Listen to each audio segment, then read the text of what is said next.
So, wait, when are we So clapping? at 50. I did it. Fucking God. Okay. Well, someone said they got to set up their recording. At 30 so- seconds, we're all going to clap. Like 3,030 seconds. What's that mean? It's about to be No, now. I'm joking. Welcome to yet another special crossover event, Zero Indent Method to the Madness. Today we are covering the Doctor Who 60th anniversary specials. I'm author DC McNeil. I'm joined by the Method to the Madness boys. We have Pat. Hello. And Michi. Hello.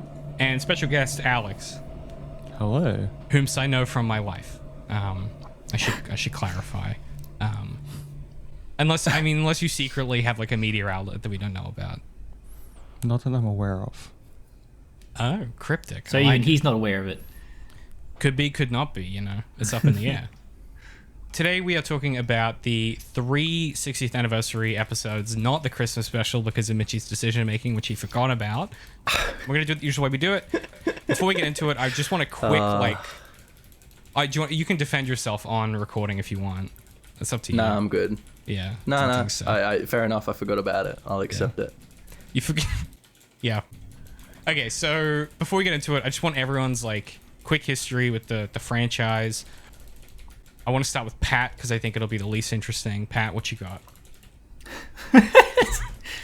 Well, you're not wrong. Wow. What? I like Doctor Who. I grew up watching it with my dad. It was a good thing to look forward to every Christmas. I stopped watching in the season 9, the middle season of Peter Capaldi. I didn't watch any Jodie Whittaker, and then I watched these specials, and I was so befuddled, confused, sort of a bit frightened. Okay. But what about yeah. the show, though? What show? Gotcha. Okay. Terrible. All don't know. right. Mitchie, Yeah, what nor about do you? I. I'm not on it today. Today it's going to be this. I just want everyone to know that the usual calm academic energy of these recordings is not present today. This is full chaos energy. Just want to put Calm that out there. academic, he says. What do you Chaos call energy, Quote you and I unquote. talking in quiet voices for 3.5 hours about 2 episodes of Daredevil, Pat? All right, that's fair. Purgatory? Yeah. You Some tell him, people call Mitchie. that. Some people call that entertainment, Mitchie. Let me tell you that. The Patreons call it money worthy. So, You want to know a fun fact? yeah, what's up? 60th anniversary, right? We should talk about the first episode, which I watched recently. It was actually aired on the first time it aired was the week that JFK got assassinated. Ooh. And apparently no one watched it, so they had to re-air it again the week Coincidence? after. Maybe... Oh, no, don't worry. That's a dumb theory. That's Anyway. okay. Interesting. So, if you couldn't tell, Mitchie's almost a. I think you're equal to my nerd Doctor Who status, right? You're up there. You are given a clue about what will happen later. This is called foreshadowing. I think you're equal to my nerd Doctor Who status, right? You're up there. Foreshadowing happens when clues in a story hint at future events. So, if you couldn't tell, Mitchie's almost a. I think you're equal to my nerd Doctor Who status, right? You're up there. Yeah, so when I was young, ABC used to air like the old series at 6 p.m. every weekday. And I used to watch it, you know, when I was like starting from 5 or 6 or whatever age. And then the new series came out and got right into that, and that was glorious. And yeah, I've been watching ever since, and I've watched all of it. All of the new Mitchie's series. dumb. I haven't watched all of the old series though. I've started watching it recently actually, and it's interesting stuff. Some of it's complete dreck. Yeah. Interesting. So, Alex, our story is going to be similar, but there's a big divergent point, I feel. So why don't you take us away? Yeah, we started watching it as kids. The reboot, I should clarify. Like most Aussie Incidentally, children. with our dad. So Yeah, there you go. devoured every episode of that like it was like they were jelly babies. But then a very special guy called Stephen Moffat turned up and started writing it. He's a special man in my life, that's for sure. I can imagine. And eventually, after a while, sort of probably just before Pat, I kind of dropped off and turned it off. So sort of towards the end of the Capaldi first season, second season, somewhere around there. Right, the bit where it got unwatchable for a while. Yeah, and then I tried again with the Jodie Whittaker stuff, and it turned out that all of the characters were wet blankets, and so I turned it off again.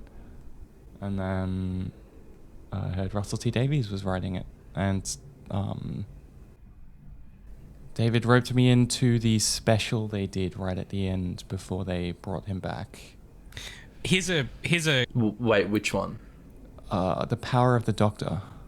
With Jodie Whittaker. yeah. Yeah, with the regeneration. You're hang on, yes. You're Yeah. excluded from this, Mitchie, because you watched it recently. Okay. Can anyone else on this call tell me what killed Jodie Whittaker?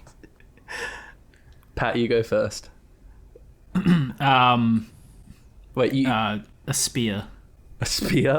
Yeah, that's my guess. Okay, a Doesn't spear. he refer to Impaled. that in the 10th Doctor refers to that at some point, dying by spear? I don't know. You mean the 14th Doctor? Oh no! That's no, I'm thinking of the stray javelin that Captain Jack Harkness refers to in the end of season 3 when he's pulling that shit out in that radiation chamber.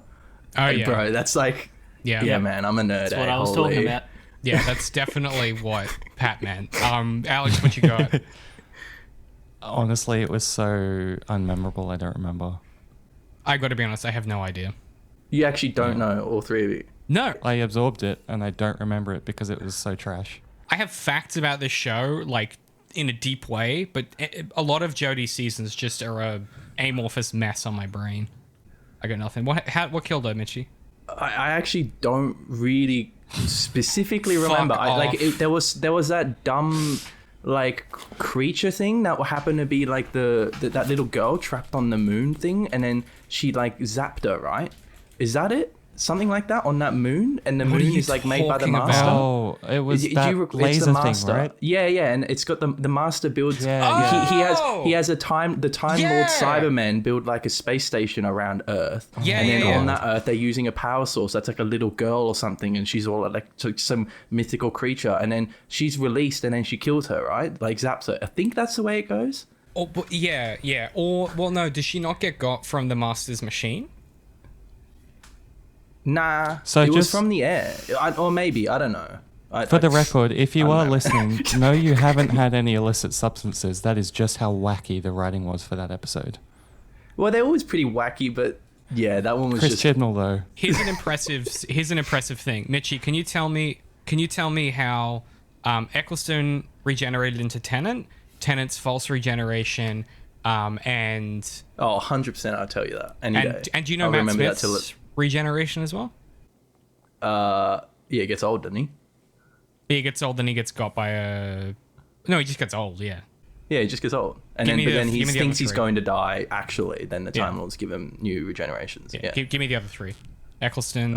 Eccleston absorbs the time vortex from Rose. The fake regeneration. A doctor gets semi swiped by the Dalek. Gets got and by a then, Dalek. And well, not quite. It's like a little side shot. You know. no, it goes You through don't- him, bro. No, you don't see the whole skeleton. No, it's a drive-by. It's like it swipes him. It like deflects off him a bit. That's why it's like it doesn't seem so bad. Watch it again. Trust me. You see like literally only a bit of his skeleton, but usually when people die from Daleks, it's like the whole skeleton you see. Okay. Foreshadowing happens when clues I wonder what the physics of that is, like, because they're clearly, like, designed to be super high energy. So is he just, like, partly lead? Or, like, how does he absorb that? Plot shielding. He's just wearing Plot armor. leather undergarments. I don't know, like. No, he's got plot armor. Yeah. He has a Bible That's it. in his coat. That's Oh, which deflected the bullet at the last Yeah. second. Yeah, we all know Yeah. how well that works against bullets. And then the related radiation to chamber. Radiation chamber. In And exchange, Peter Capaldi dies from. He gets blown up, doesn't he?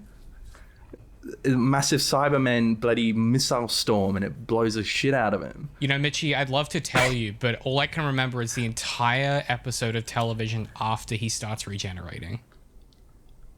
Yes. But with the I don't know. first I don't Doctor shit for on some Peter reason. Capaldi too much. I kind of enjoyed all of it till the end. The only episode I remember and really liked of Peter Capaldi was that one where he's trapped in that, like, castle and he, like, relives Yeah, that's a every good. day That's a for, good like, episode. thousands of years or something.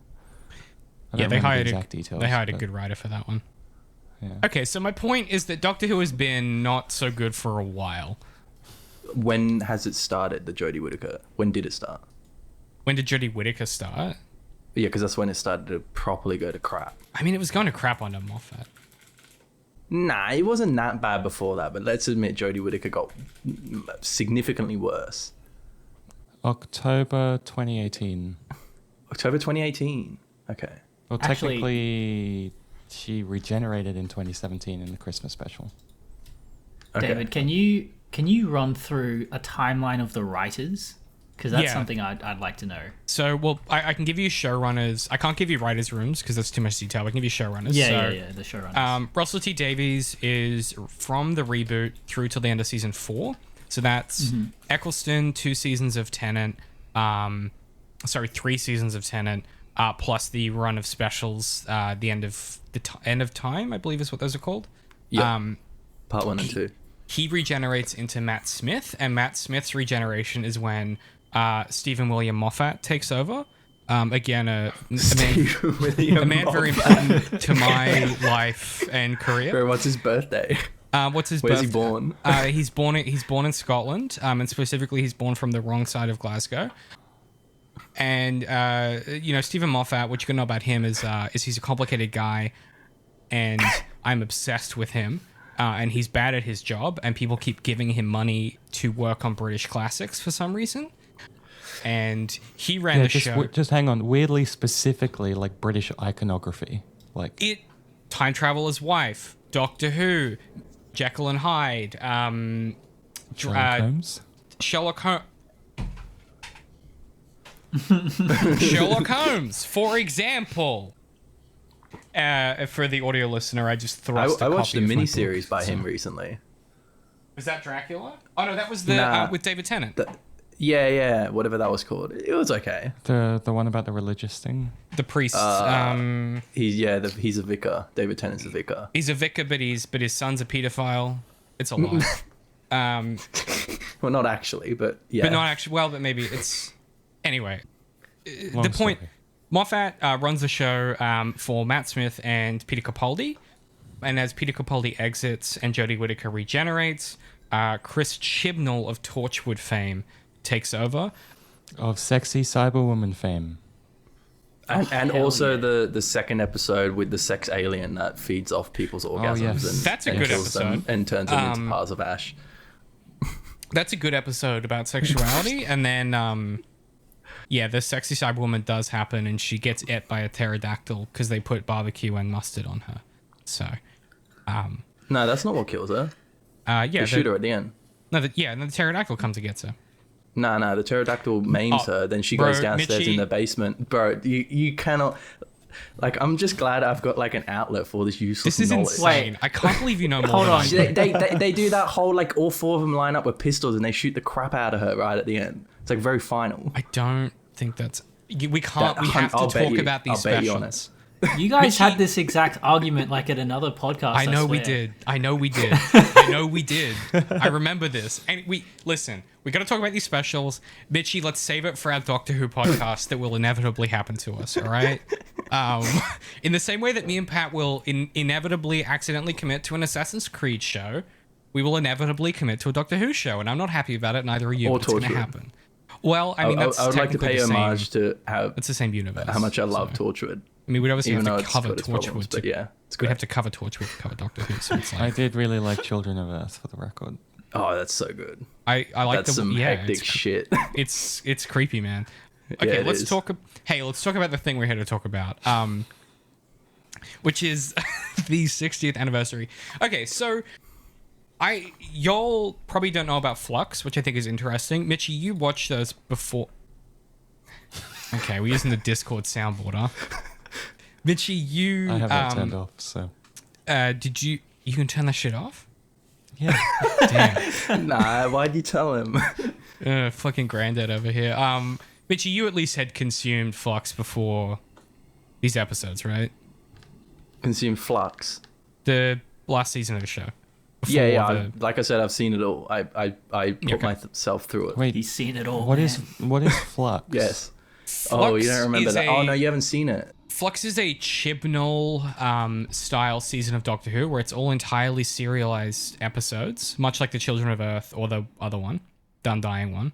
So it's one season of Doctor Who, but it's all one story. Well, it's one story for a few episodes, then they got a few more episodes of random shit. Then it's... And then... Okay. I might save this for the third episode discussion because it does... That's when... Fourth? No, the third in Oh, this... sorry. Yep. The third in this series of episodes that we're talking about today, because the toy maker explains the situation. Yeah. I thought that would be a good integer to maybe talk about it.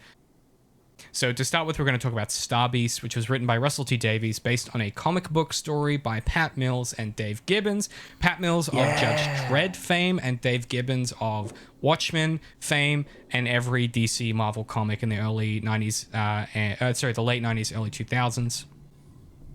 Sorry, but the original comic is Doctor Who, right? Yeah, it's the sixth, Tom Baker sixth Doctor, I think. I thought it was the fourth. I can't remember. Anyway. You might be right. Insane, just as far as like even comic book writing goes, an insane combination, like the Judge Dredd guy plus the Watchmen, like one of the co-writers of Watchmen. That's insane to me. Good comic book, unsurprisingly good episode of television. Directed by Rachel Talalay, written by Russell T Davies. Michi, could we please hear the summary? Sure. The 14th Doctor lands in London and immediately runs into Donna Noble. We meet Rose, Donna's daughter, and Donna's husband just as a spaceship crashes overhead, and wouldn't you know it, Donna still misses everything. The Doctor investigates the crashed ship, running into the head of Unit Science Division, Shirley. He opines on the nature of his regeneration and just why this face has been drawn to Donna. After pointing out the spaceship appears to have landed, rather than have crashed, the Doctor heads off to investigate an escape pod that happens to land near Donna's house. There, Rose finds a big Furby that calls itself the Meep. Chaos erupts at the Noble household as the Doctor, Unit, and a hostile force of aliens arrive simultaneously.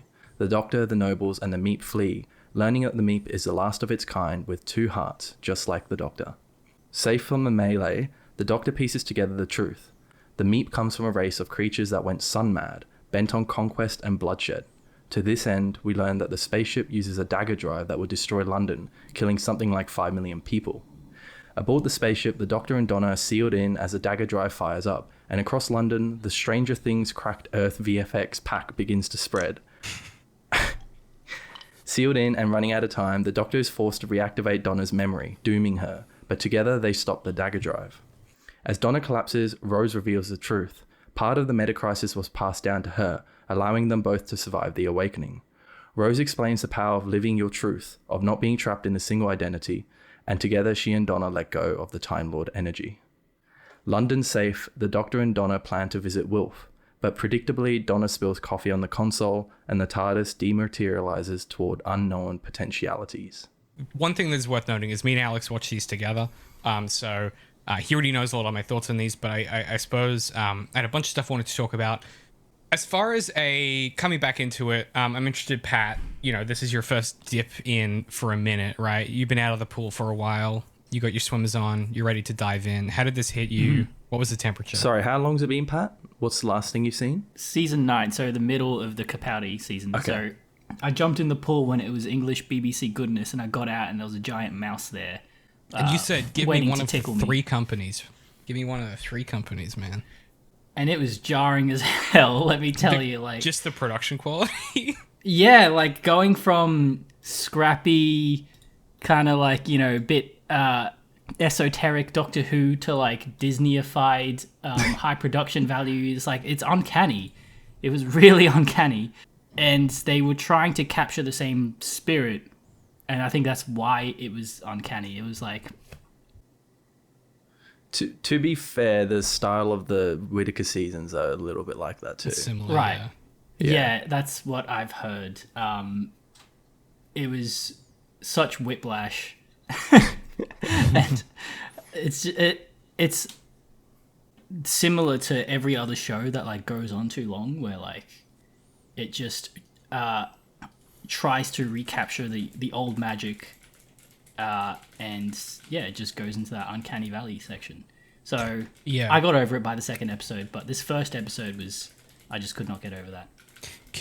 Can I be honest? The David Tennant's hair has never been so big and so good, and I think The it's just like, cockatiel hair. bro, that's a team of hairstylists working for like 4 hours, because that shit it's never gone harder than it ever has in these episodes. And I think what you say there is interesting.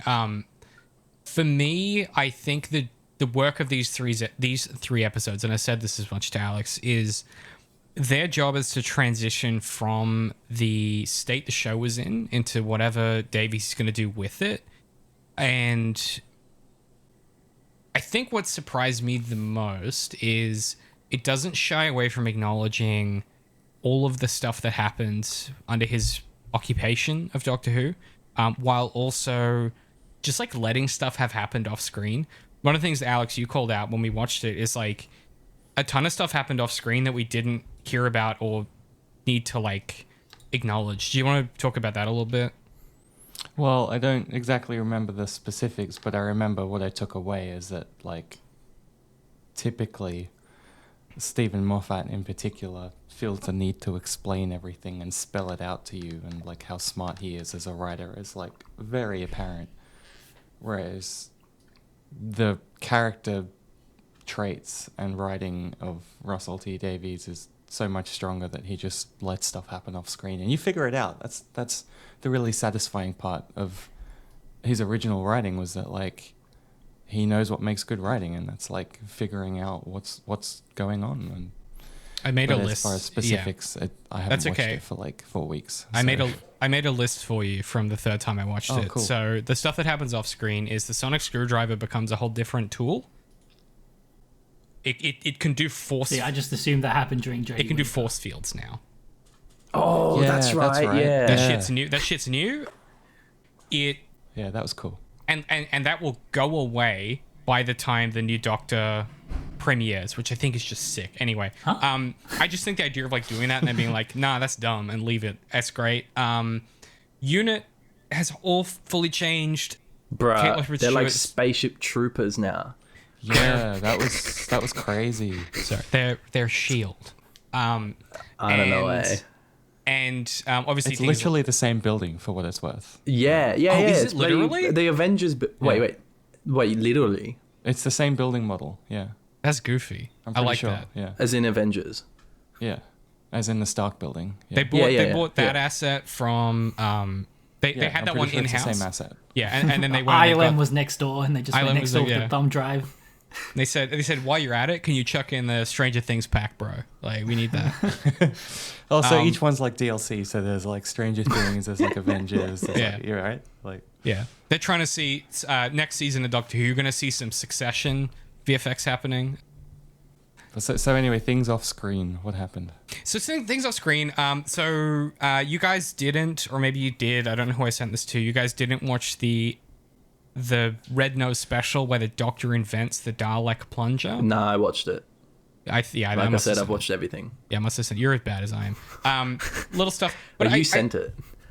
I probably did. I think what's interesting is it seems like this Doctor has thoughts and opinions about the things that have happened to the previous incarnation and his life in general that we just haven't been privy to. I think one of the key things that happens in this is the Doctor meets Donna again, and there's obviously that tension, right? Because the Doctor Donna meta crisis means that if she ever remembers him, she'll die, and it's crucially remembering the time they had together. They can still meet, but there's clearly we learn later an activation phrase. But I think to me, what really stands out from a storytelling perspective here is it's clear that Doctor feels and thinks about what happened at the end of season 4 and his friendship with Donna in a way that we just haven't heard, right? Like, they bring to the surface a lot of really authentic emotions. I think at one point he's like, she's my best friend in the whole wide universe, right? Like, she's the ultimate homie that I have. She's my friend, and now that I have this face, I feel like connection again. And I like the way that it sort of, this show gets to imply that that's always been there throughout the rest of what's happening, and we just never were privy to it because it never came up. And I think that's one of the strengths of a long form serialized media like this is something as simple as, hey, I look like how I used to look, has the opportunity to bring up feelings of, hey, this is how I used to feel, this is how I used to think, and now it's influencing me. I remember it again. I feel it really prescient. It's like the same, you meet an old friend and you feel a different type of way about it. And this version is far more tortured, obviously, because of Flux and what happened, which we'll get to. But for me, I think the fact that the face comes back, he immediately runs into Donna, this all sets up a bunch of interesting questions for the story to start thinking about around, fate is one of the first things he brings up with the wheelchair head of science chick whose name I can never... Shirley. Her name just runs out of my mind. But it's a very generic name, to be fair. I only just read it. That's how I knew. Yeah, because it was in the summary. Yeah. But, this episode to me sets up a lot of the things that these 3 episodes are interested in particular, the question of the Dr. Donna and their relationship, and then I guess how the Doctor feels about everything that happened, because in the Whittaker seasons, the Doctor is so genial and surface level tortured that you never actually know what she thinks. And I like the way that David Tennant as an actor is able to bring forward some of the stuff that perhaps Chibnall and his storytelling style doesn't promote, right? Doesn't bring to the forefront. And if you think about the structure of this episode, right, it's pretty simple. He turns up, bumps into Donna again. She has a whole family. There's a bunch of really fun stuff that we can talk about. And then has to solve this problem, and the problem basically directly puts Donna in jeopardy immediately. And then he has to be like, shit, I have to undo this thing I did, put her life on the line. And this Donna is different than the one we're used to, right? She gives away all her money is something we learned. I'm curious to what you're made of that she won the lotto and gave it all away. And then when she gets her memory back, she's like, I would have kept this. This is your fault. Yeah, that was funny. But just on the prior thing about the thing with Jodie being the prior Doctor, I think we talked about it, but I thought I couldn't figure out whether it was dropping bombs or if it was paying respect and homage. But the way that Russell wrote in Tennant as, is he 14? 14, yes. Yeah. Yeah, as 14, but having flex of 13 in there as part of his character was really interesting. But I couldn't figure out whether it was a dunk or whether it was mad respect. How so? You're not in the sense that was it Russell showing how complex 13 could have been, or is it him paying homage to the previous 2 writers, right? Because I don't remember the exact line, but there was something in there where he was it was almost verbatim from Jodie's Doctor, and it was just really interesting seeing the layering of those prior Doctors on the same Doctor. Right. Davies. He's also got the sonic screwdriver from the 11th Doctor. Oh, is that from Matt Smith? Yeah, is it not? Oh, No, it's a it's a new toy entirely. Oh, yeah, okay. that's what I thought. But Yeah, It looks very it's new. Oh, yeah, no, it is new. Yeah, you're right. Yeah, it's similar to Capaldi's, actually, interestingly. on the money thing. My intuition is to that former point that we can talk about money stuff. My intuition is it's him doing cleanup. It's him trying to use this character that he knows he's going to park, that he knows he's going to retire. It's him cleaning up the continuity for that version of the Doctor, so he has a clean runway for the soft reboot that is going to be Ncuti Gatwa's run. That's my cleanest reading. Sorry, how do you say that the new Doctor's actor's name? Ncuti Gatwa. Ncuti Gatwa. Okay. Of Sex Education, in which they are absolutely brilliant. Brilliant performance.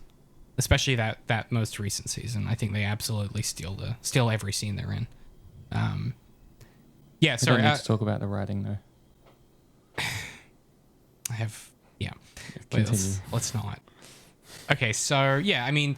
Yeah, what do you all make... I guess, question for the floor. What do you guys make of Donna coming back, this whole setup, the inciting incident, then we can talk about the meep and the fallout from that. The money thing was interesting because at at the time it was like, is that one of Donna's like character traits? Like, is that a thing she would do? Well, she kept getting fired because she was a temp, right? And she would get fired from being a temp for all In these different Chiswick. reasons. Yeah. I remember Turn Left. The whole setup is that she's going to a job interview and she turns left Yeah, instead that's of right. right. Like, Yeah. and she turned right, she would have met her husband of her dreams, but she turns left because of the whatnot. Yeah. And Is how's so- that connected? Is that sort of implying that there's this cosmic motivation that Donna is incapable of comprehending, but it and that's why she makes all these out there decisions like that. Relating it to the whole Dr. Donna thing about how she's more than a human, simply a human being. I mean, schematically, when she does that, that's in an alternate universe where she never meets the Doctor. So I think there is, and maybe this is why the Doctor always thinks about fate in this moment when he's talking about her to Shirley, is like, there is something about their relationship which seems fated to happen, and Yeah. like they are like fundamentally interlinked. Interlinked. And yeah, like there is something about Donna that draws her to the center of events.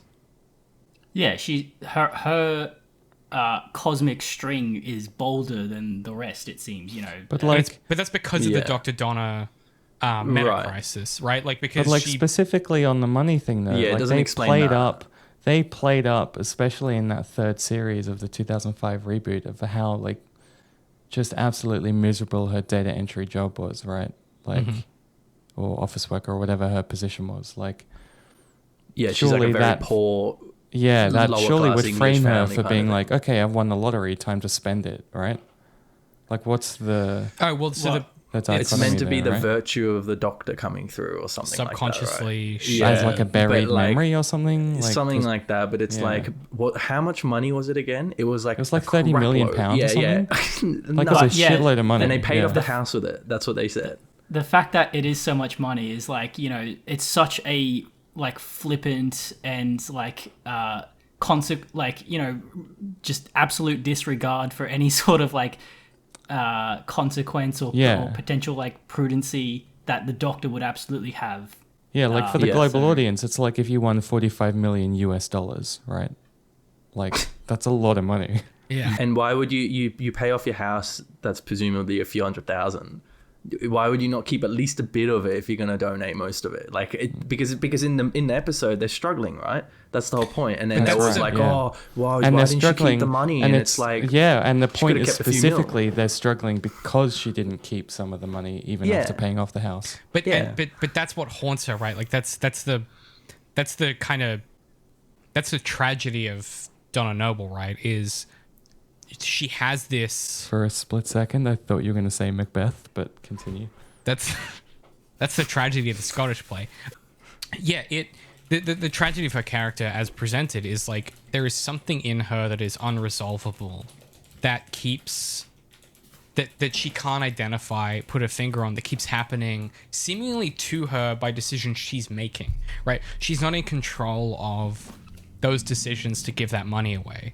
She's like, but if I can help people, I should, and I should put myself in harm's way to do so, right? I should be on the lam trying to find cash for my family to be sustainable, Right. because she's inherited. she's always done that.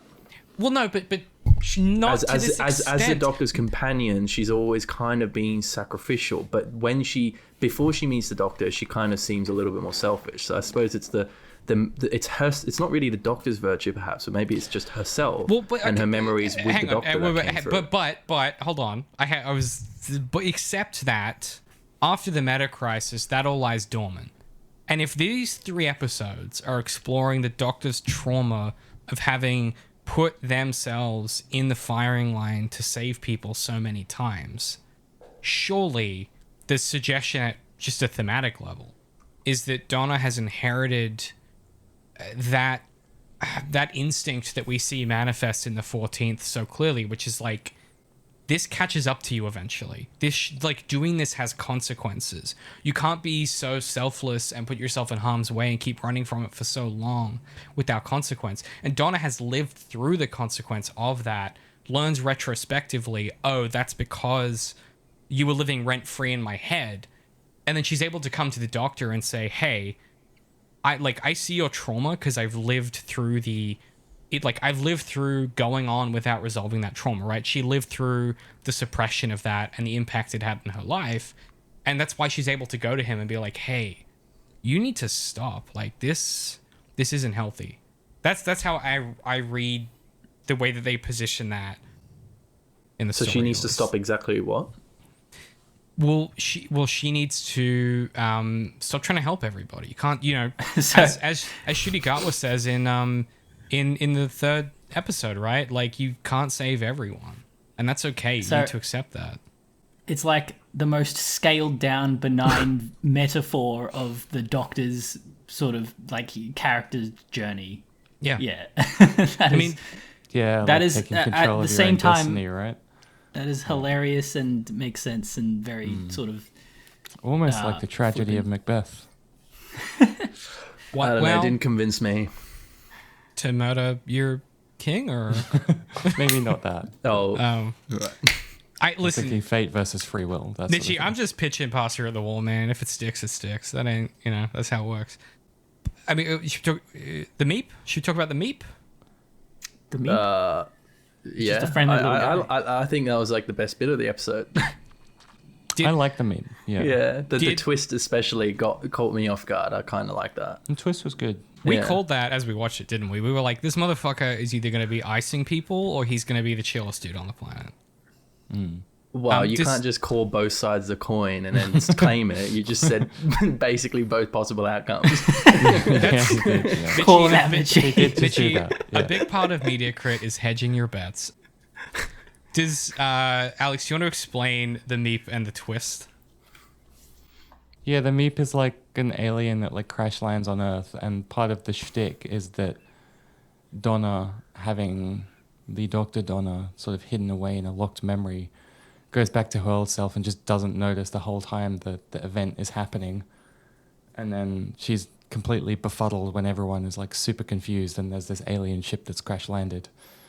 And somehow the Meep finds its way into her house. Rose's And shack, The daughter right? Rose, hides it away in the shack. And then the big reveal is that there's all these like toys and stuff that I think are supposed to represent like different Doctor Who villains or something. Yeah, there's the And ooh, there's the adipose. Yeah. Yeah. And then the Meep is just there frozen. And then Yeah. she And goes she to like pokes its to eye. touch it or something, and it like freaks out. And good. suddenly the jig is up. It's the most I thought that was flagrant great, by riff the on way, ET. as a reveal. Was what, Pat? It's the most flagrant riff on ET. Oh, it is. What about big. Gremlins? Yes. What about all of it. Gremlins? What? Did it not remind you of Gremlins? No. It looks Oh, exactly like a gremlin. Yeah, actually, now that you say it, yeah. It looks like a Yeah. Furby cunt. What are you talking about? Oh, actually, all that's right. true. It looks It's like a a mix. gremlin. It's a mix. And then so then the Especially gets setup angry, is like is this thing being hunted and endangered, or is it actually secretly like Right. killing planets and eating people and shit? On the note of destiny, right? This is a two-hearted creature that's the last of its kind. Oh yeah. I thought was a bit cheesy, but I'm just, it's going somewhere. That's all I'm saying. But retrospectively, okay, it's cheesy in the episode. Retrospectively, I think it's an interesting, like, Yes. I think it's an interesting structural maneuver. At the time, I was like, okay, guys, what do we? And then by the end of the third episode, I was like, all I have a right, big theory for how like all these 3 episodes tie in together that involves the Meep. But yes, can we put a pin in that and don't let us finish without hearing Yes. that, because I'm curious. Michi, it's just, I was about to refer to you guys as the Method Boys, but that sounds like a band. Or a religious cult. Well, now we're talking. Yeah, what are you guys? How's the Meep working? So he's a two-hearted creature, last of his kind. He's like, hey, these guys are hunting me. I'm the victim. Not the case. Evil dictator gremlin from outer space. That rhymed. Not intentional. Yeah, how's that sitting for you? What do y'all think of the Meep? Well, it was the first episode of these specials, and that was what really gave the Disney impression on me. Yeah, true. And God, what, eh? what What was, do you mean? what was really jarring, it's like, what the, and that's why I was probably added or like was responsible for me being pleasantly surprised by the next episode that felt more like a traditional Doctor Who episode. But this was like, is this what I was thinking? Is this what Doctor Who is now? Like, Like selling the next action figure. Like yeah, which like is gonna be- animatronic Yeah. Furbies. Like, what is going on? Like, this was really weird. Yeah. Michi? Yeah, I mean, it's all right. Like, I don't You know, why like Fruity, I said, was it's expecting one of something. the better parts of the episode. But like, yeah, I mean, Pat, to your point, this is... Alex asked before, like, what's dunking, what isn't. This feels like Davies... To me, this feels like a little bit of a drive-by to Chibnall to be like, yeah, this is the show you were making. drive by. And this is the show I'm making, motherfucker. Like, oh, yeah, this is the type of shit you would do and make it uninteresting. I'm gonna do it right. And then the next episode is like, yeah, I wrote an episode with 2 actors. What of it? Like, it has that, I don't know, this... Right, so the bait and switch isn't contained to this one episode. It's the across 3. the span of 2 It's the episodes. Right, 3. okay, I see. Oh, I see. okay, I Because- see. So because this you have- whole episode is a bait. This you have to remember. It's And a then the setup. second episode is the switch. I see. Second episode is the switch, and then the third episode is the proof. And this is my overarching Whoa. theory of what these 3 episodes are trying to do. That's what I was saying at the start. Is these episodes are trying to shift Doctor Who from pure sci-fi into science fantasy. It is trying to Which move. is what he wrote originally, right? Yes. They are trying to... Davies is trying to move the space the show occupies from pure sci-fi, which is a big thing that Chibnall was into that science fantasy, right? It's pitching more at the 70s, 80s. You know, Pat's heard me talk about Gene Wolfe endlessly. KSR, Kim Stanley Robinson, that whole space, right? One of the genius maneuvers for me is in the next episode, a thing happens that we'll talk about when we get there that changes the nature of reality itself in a very subtle way that has unknown potentialities, right? And this episode to me is Davies writing an episode of Chibnall's show and crushing it, but with these little threads that are going to get pulled as we go through the next 2 episodes. These little threads of like, yeah, why did the Doctor come back with that face? Why was he drawn to Donna Noble? Who is the Meeps Master? All these little tantalizing threads that become things that can be pulled on later for interesting effect. Or, as I said to Alex as we watch them, in a classic Davies maneuver, just never touch them again. And just let them be unanswered questions that add texture to the world. Case in point, Now- the boss. We don't know who the boss is or what they are. They're just a thing that exists in the universe because it What doesn't boss? need to be explained. The This meat isn't- references the boss. Boss of the meat. Oh, right. Yeah. Can- I mean, that's classic RTD. Yeah, exactly. But it's having the, dare I say the C word, courage to add story elements that give you, you know, like curiosity, but without fulfilling it, you know, making you feel like there's actually a universe growing here. Like it's not just... Yeah, like Midnight. Like, yeah. because the next That's a episode is fucking great the next episode. episode is Midnight done a different way. Done, Yeah. but not as well. Yes. But it's world building is what it is. It's like, and whether they come back to it, I don't know. But Nothing I hope beats they don't. Midnight. I like that Michi was like, oh yeah, the second best episode of television of all time, Midnight Doctor Who.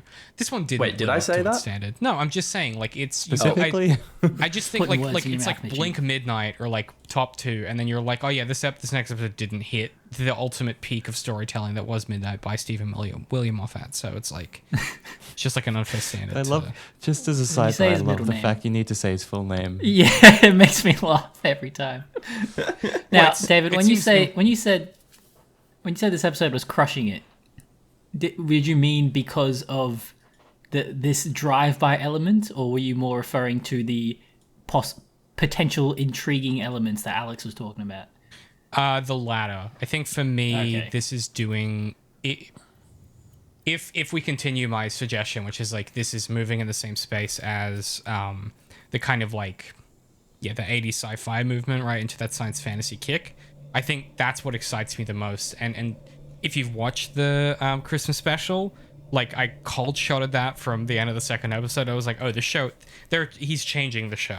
And they just fully lean into that. And that's really exciting for me because it means you get into a space with the sci-fi elements where they don't have to have the Moffat, like Alex was talking about, the Moffat, the George Lucas instincts to like do a thing and then be like, hang on, sit down for 45 minutes while I explain it to you. It doesn't feel the need to do that. It's able to, do its own thing. So certainly the latter. It's just what I'm interested in as a storyteller, I guess. It's a taste thing. So you like the earnest interpretations rather than the wanky postmodern interpretations? Yeah, but I'm a man of many layers, you know? I can get He's postmodern. like an ogre. He's got layers. Yeah, so that's the third time I've heard that this week. I don't know what that tells you about me. Okay, two things I want to talk about, and then we can maybe kind of wrap up our thoughts on this episode. So, basically, as we heard in the summary, we learned that the Meep is this, like, part of a race of creatures that have gone crazy from their, like, psychedelic sun, which is just, like, a dope phrase to put in your story. Goofy as all hell, and I love it. And the guys that we thought were the bad guys are actually the good guys. It's a classic twisteroo. And the Doctor, in the most 10th Doctor shit ever, he puts on a little judge's wig. And he invokes the Shadow Proclamation, something which we haven't heard since an early episode of Whittaker, I want to say. That's not long ago. The last time I heard that was Tennant. Feels like a million years ago, Pat. Does like, Matt Smith even mention it? I feel like he does. He does in... Oh, can I do this without Googling it? He does that in season 6, episode 5, if that's the one where they go back in time and Get it's a load of this nerd. Rory and Wow. Amy's child goes missing. A true and they go contender. back. A good man goes to war, I think is the name of the episode, and in that he invokes the Shadow Proclamation. So, Do they bring back the Jadoon at any point? yes, the Jadoon is a big part of Flux, and it's also a big part of the arc about the Doctor's Flux? forgotten series of regenerations. When It's were one the of the- Jadoon in Flux? That's one of the empires that get destroyed by the Flux. Oh, yeah, like, isn't it mentioned? Yeah, that's what I'm saying. Are the I wouldn't Jadoon say the it's a big rhino part. people? Yeah, they're the Yeah. ones that enforce the Shadow Proclamation, right? Yeah. Possible I'm confusing the Jadoon Space and the thugs as- Sontaran. Yeah, no, Sontarans are the ones in Flux, 100%. They're both the- potato guys. I fucked up. What? One's a rhino. Wow. One's a One's a potato. rhino. That's so specious, David. I can't Was believe that you would say racist? that. Was that That's- space that's- racist? Yeah, that's. I'm pretty Shit, sure that that's is. xenophobic. Fuck. Just Cancelled again. stereotyping aliens and... Oh, I'm gonna get emails. Fuck. Fuck. Anyway. It's alright, they're not real.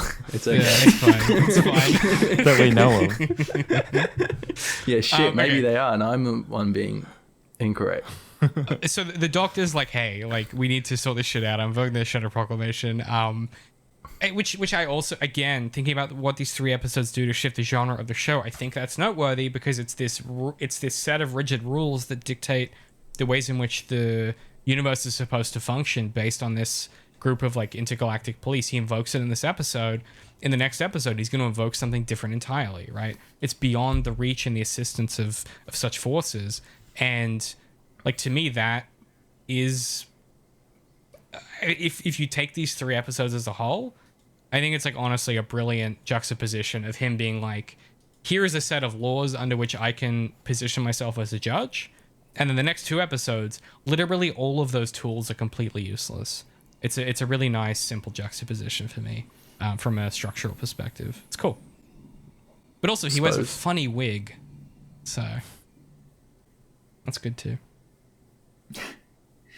I like to think that in every iteration of the TARDIS, there's like an old, 18th century wooden chest with a bunch of costumes in it. And he just has that on hand, on deck all the time. Yeah. Yeah, I mean, wouldn't you? Yeah. that's my headcanon. That's a good point. I would. Isn't the internal aspect of the TARDIS essentially infinite, so essentially has anything you want? If you looked long enough, yes, you would find it. I mean, In there's a theory. fucking star in the TARDIS somewhere, or some shit, neutron star or something. You talking about What Heart about of the TARDIS? What do you? No, that episode where the TARDIS goes all skits, and Amy and Rory and the Doctor are like trapped in there, and it's like doing bad shit to them. Is that the one with the Dream Lord? and- That's the Neil Gaiman episode. No. Not the Dream Lord one. It's the one. The Doctor's wife when he makes out with the Yeah, TARDIS. yeah, that one. That's the and Neil then- Gaiman Oh, when he episode. makes the TARDIS a woman. yeah, the TARDIS is a Well, he woman, doesn't do and then there's like It's a good a episode. neutron star, and he's walking along like a balcony, literally above like this, whatever the star is. It's I a don't know. But collapsing it's in the star or TARDIS. something. That's Yeah. right. Yeah, there's some special term for it in the Doctor Who universe. It gets referred to quite often. Wait, I'm sorry. Neil Gaiman wrote a Doctor Who episode? Yeah, that's the one he wrote, Oh. and it fucking whips. Oh, okay. He was. I'll have to watch that one. Moffat was like, "Do you want to come into the room and write an episode?" And he was like, "Yeah, romance, but it's the Doctor and the TARDIS." There's it's a a good bunch of episode. stuff like that, like in TV shows that I don't want to. I have no interest in watching the show, but I have interest in watching particular episodes that people I like wrote them. Yeah. Like, for example, I want to watch the X-Files episodes that Vince Gilligan wrote, but I have Oh, no did interest he? in watching the You X-Files. should just watch Yeah. X-Files, bro. Oh, What are you talking about? Correct me if I'm wrong, but didn't Neil Gaiman also write Nightmare in Silver? Yeah, yeah, we're he talking about might have. Gaiman though, but yeah. Oh, you mean Neil Gaiman? Sure did. Do you mean Neil Gaiman? Yeah. Wrote we Nightmare in not- Silver? talking about Yeah. the same person. Did he? I don't think he did. Yeah. Yeah, he did. Oh, he did. He did. That's the one where the Doctor plays chess with himself. That checks out. That's some Neil Gaiman shit right there. Okay, real quick, before we wrap up this this discussion of this episode, we got to talk about What? the way this resolves. Is really interesting to me and pretty cool. We get the mirroring of the Doctor and Wilf in the chamber sequence that is what kills Oh, that's right. 11. Yeah. And the Doctor can't stop it without another time Lord level intelligence. And so he invokes the Dr. Donna by reading sort of reciting an activation phrase, a la the Winter Soldier, etc., and so forth. And he's doing this, and he knows he's going to kill her. And she says, "Hey, if it saves my family, it's worth it. You know, it's a noble sacrifice that doesn't actually end up with a sacrifice." And it's a really emotional moment. I don't know. I was kind of misty watching it, to be candid. And yeah, he does so. She remembers. They save the day, and they push the reverse button on the Stranger Things VFX packet, and she survives. And you can tell Russell T Davies is in the building because he was like, "What if it was just queer though? What if we did that?" I mean, he wrote coupling, or sorry, he didn't write coupling. He brought on Moffat, who was involved in coupling. Another important point is that this is where one of the major off-screen things happens that gets touched on afterwards, but you don't get in the moment. Yes, Because there's something to do with the daughter or something, right? Yeah, so what happens is when the Doctor activates Donna, Rose 2 is activated as the Dr. Donna Time Lord Meta Crisis, and she learns all this information and makes a decision in herself and has access to that intelligence and basically stops the dagger drive and reverses it. So the Doctor and Donna stop it, and she reverses the damage and ensures that the Meep can't escape on its rocket. And she also reveals basically that, like, you know, this is the moment where she's like, yeah, I don't, you know, you wouldn't understand as someone that identifies in one particular gender or another as a Time Lord. Like, I don't have a need of this. I am myself. I'm good. I'm both. You know, I'm both things. I'm part Time Lord, part human. Identify as a male, identify as a female. I'm both of those things. And that's the way in which he's able to let go of that Time Lord energy. Her and Donna let go of that meta crisis together, and they live because they've sort of diffused the danger of the meta crisis by Donna having a child, I suppose. And the unwritten kind of little sci-fi maneuver is, and I could be wrong, but I think the idea is that Donna has a child that is gendered male at birth sexually that then Yes. identifies as a female. Transitions? Yeah. Yeah, Yeah, which is then I thought That's whole Rose. social commentary was super interesting as well. Like just Yeah, I feel. shoving that Yeah, in Doctor Who. It's happened a lot in Jodie Whittaker though. Not Haven't as watched, so I couldn't tell you. Not as overtly. not I'm as surprised I mean, this wasn't really on the agenda, to be honest. It's kind of interesting. It is on the agenda. Oh, okay. But that's fine. Because again, no one read it. That's cool. It's fine. Actually, can you guys? Let's do this. Do you guys want to speak more about that? Because I think that's probably one of the, to me, the most important parts of this episode. Right? Is Yes. So. To me, Yeah, it was too. Hang on. Back to you talking about this, like the Deus Ex Machina kind of thing going on at the end. Is that what that is? Like, I don't know. Kind of is, sort of. Is it because of her identity specifically? That's why she could do that, or is it more of like a symbolic thing? Anyone could have done it, but it's just using her identity as a way of. I think on the surface level, it appears that it's like an identity thing, but I think it's related to the offspring and how there's two of them, which makes the Dr. Donna non-binary, and that there's two people, and that they like decide together to like expunge that memory or something. It's something. So it's not really like had Rose not changed sexes. Sorry, I'm like. I don't know if it's to do specifically with the I don't think it's that literal transition. I think it's literally that it's non-binary and that there are two people who are the Dr. Donna. Yes. And so they share the like cognitive load. So or whatever it was regardless of that was. aspect. It was just more the fact it was something. It was something to do with it was like too much for a human mind to handle, but because there were two human minds, it was non-binary and they like shared the load sort of thing. Which obviously schematically is setting up the way that these 3 episodes resolve, which is like some things are too much for one person to handle. Okay. Sorry, Michi. Right. Yeah, back to you. It's like some power of friendship kind of stuff. Yeah, man. So hang on. So it doesn't really matter then. It was just more so the actual kind of physical reason why that solution ended up happening is just simply because it's Donna's child. Yes. And it had nothing to do with the identity of the child. I think so. She that had was the decided read to do. I got, but I'm not sure. It's confusing to me. I thought because to me, I kind of felt like it was trying to say that it was because she had transitioned, and that was the reason why the solution worked. No. So what she says in that moment is to the doctor. To bring the subtext into text. She's like, someone with your type of ego wouldn't understand the strength it takes to put yourself Whose in a type position. of ego? The doctors. Oh, that's right. Yeah. Because she says like a male presenting Time Lord wouldn't understand. I guess what she's saying, like kind of So the doctor was a specifically, female. that's the point. She's like, you wouldn't necessarily get this because you insist on these binaries and this, that, and the third thing.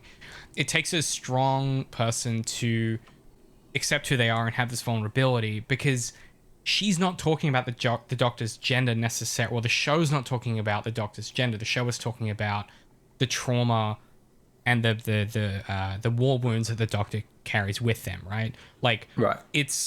She's using these words to describe herself, and the show is positioning that thematically to be about the doctor accepting, like, hey, I need to stop and let this shit heal. I think what's really great here is that there's so many layers to this writing that we all have our own interpretation. It's not just like blanket one-dimensional, like this is just Stephen Moffat trying to be clever. It's like you can interpret it as it's to do with the daughter's transition and her identity, or the two identities of the Dr. Donna, or the doctor's identity. Like there's layers, and I like that. I like it not being definitive. I like there being questions and interpretation to the writing. Yeah. Michi doesn't. Michi's a literal man. No. Like Pat and I had a podcast on Get Out once, and we discussed in detail about the politics within that movie, because obviously it's a very political movie. But it's a great movie, at least. I believe that's what we said, and we enjoyed it and whatnot. Yes. Yeah, and we did talk about it, like what does it mean to have political statements within stories, and I don't know. It's a very complicated thing, and I think it's also very subjective too. It depends on the person. Personally, I'm not the biggest fan of having politically kind of charged statements within things, but it's up to the person to decide whether something is politically charged anyway, right?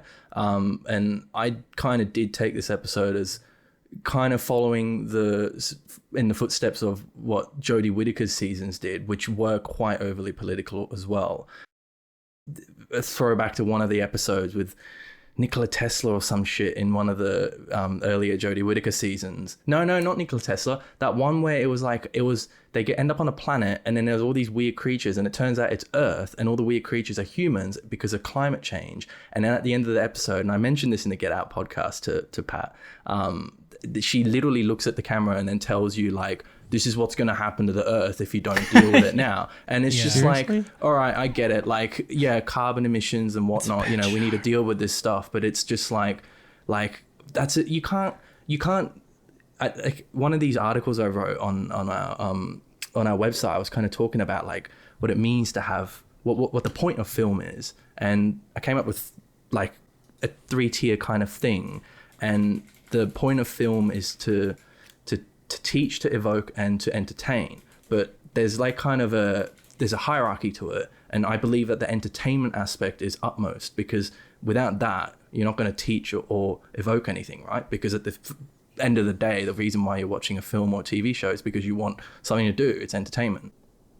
And so that's not either of those. That's preaching. Like that to me, and this is my opinion. Oh, right? in the Jodie Whittaker episode. Yeah, like that's not. This episode is this. If you don't understand non-binary folk, queer folk, this episode, like, you can probably figure out some stuff just from contextual clues about how that stuff works. Even if but it's still a little bit preachy, I would say, compared to how RTD used to do it. It did feel a little on the nose. Yeah, but what about and one particular scene that stands out is when the Meep, the Doctor addresses the Meep as he or she or they or whatever, and then the Meep says nah, and then the Rose says no, you can't assume it's pronoun, and it's like. But that's fair enough, the Doctor joke. It's, that's not a binary. That's the Doctor. To me, that's a joke that gets that's a joke about the Doctor calling himself the Doctor, where the Meep is like, I prefer the indefinite article, which has been a joke in the Doctor Who community specifically for like 40 years. The line was, you can't assume it's pronoun, which I would take to be a definitely on the nose political statement, right? Because, well, not political, and I don't want to, I'm not trying to say my opinion about anything. It's not about that, but it's about the fact that when that statement, that line is politically charged these days, right? It's a big topic of discussion in general, kind of gender politics. And to use that line is kind of explicitly referring to that, which don't really necessarily have a problem with, but I feel like it's not so nuanced as it used to be. Because it comes a bit back to that thing you were saying about Jodie Whittaker looking directly into the camera and saying, like, this is what happens if you don't address climate change. It's not that it's a wrong thing to say or that it's a politically incorrect thing to say. It's just that it doesn't feel like it gels with the rest of the writing of that episode, right? At the end of the day, it's just a fictional drama TV show. I mean, breaking in the that fourth wall moment, is like a where big there's deal. an alien on Earth and like you're freaking out about all this stuff, are you really going to be like so staunch in your defense of the moral right that you would say that? Like, I think we'd all be freaking out about it and we panicking, want to, right? and what we should do is compare it to the kind of the progressiveness with diversity and whatnot in RTD's earlier seasons, because they are really interesting in that regard, but I feel like they were more nuanced. But again, I don't know, I grew up then, and now it might be different. I'm not a child today, so it might come down to my subjective kind of experience of what I see today versus back then. But watching RTD still, I rewatched it recently, the earlier seasons, and it's really well done. And I feel like the Doctor himself is just, or herself, is just an embodiment of kind of inclusivity, right? He's always about, he or she is always about like meeting a random alien and being like, yeah, I love you too, just like I love humans and whatnot. I have a little special thing for humans, but I include all aliens except if you're a Dalek or a Cyberman and whatnot. Captain Jack's off screen. That's the main Captain thing. Jack's off screen being like, can I fuck it though? Yeah, exactly. That's what he's always been about, at least in the new series. But now it's kind of different. I want to say one thing, and then I want to kick to Pat because he had a thought that we trampled on. If you, oh, sorry, Pat. No, it was my fault. I'm producing it. I fucked up. I didn't have a thought. Just Pat FYI. was going to. He's going to pass me the ball, and I'm going to have nothing to say. Never mind. I'll call an audible. All I was going to say is, if you're a young adult and you're going through that process of working out who you are and how you identify, that shit, that is going to live in your head rent free for the longest time, because you were trying to fit. That's all you like. It's hard to communicate. I'm speaking on other people's behalf, but I'll say for myself, I imagine it is a thing that is constant. It's fluid. It's part of. It's ebbing, flowing through your thoughts at all times. And if somebody, whatever the situation is, that's something you're always thinking about. And so and so when you're in that process of figuring that stuff out, of course that's top of mind.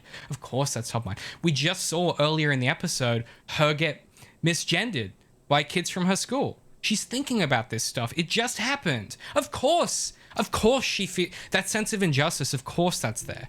And while it might feel preachy, Sure. I also think that's like an accurate representation of what it must be like to be a young person trying to fucking function at the end of the world and be yourself. Sure.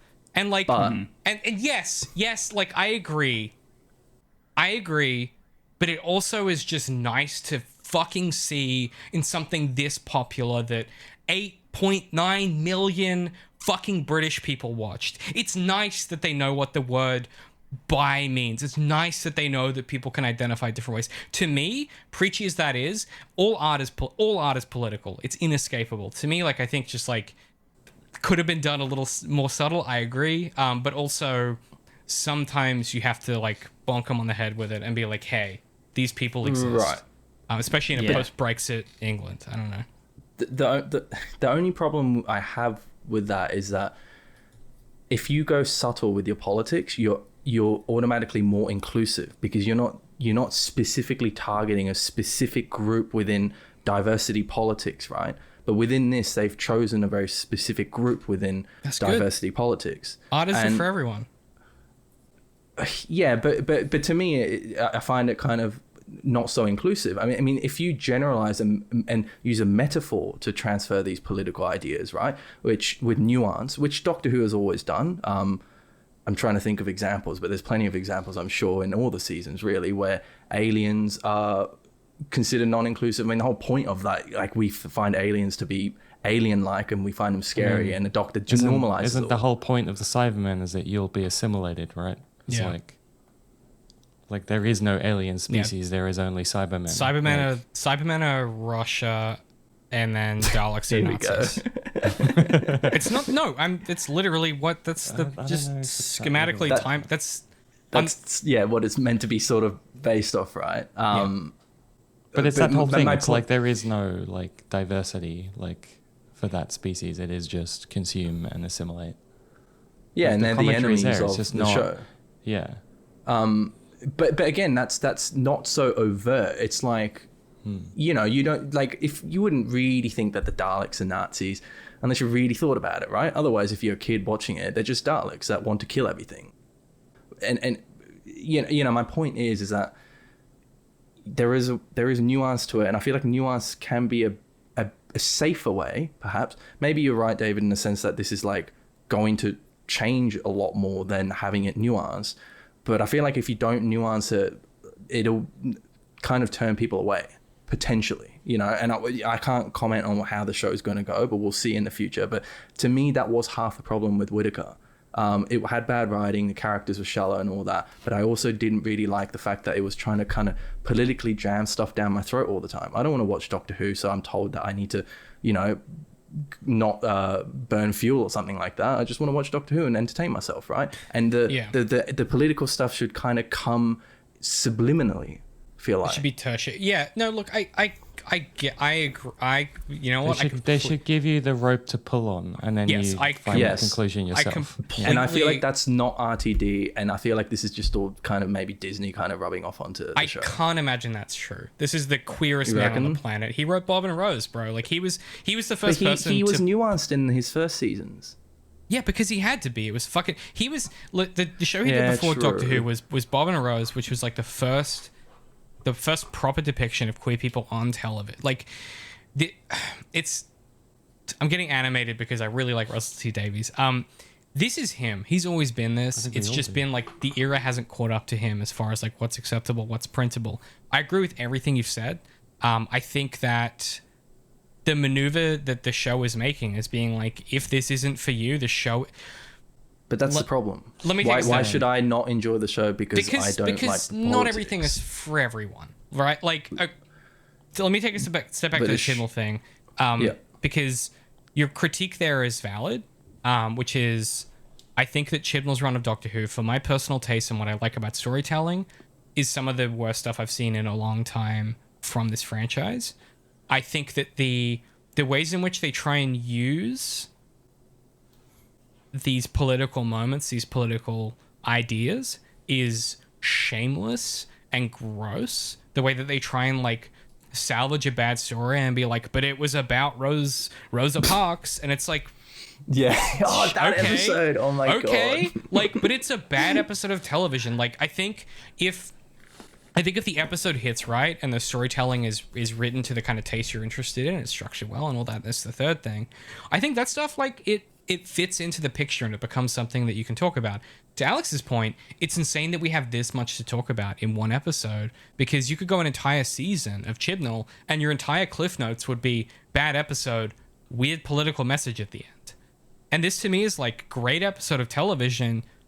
It could have done with a little redraft on some of that last line dialogue. But I also think it's okay if it's like, hey,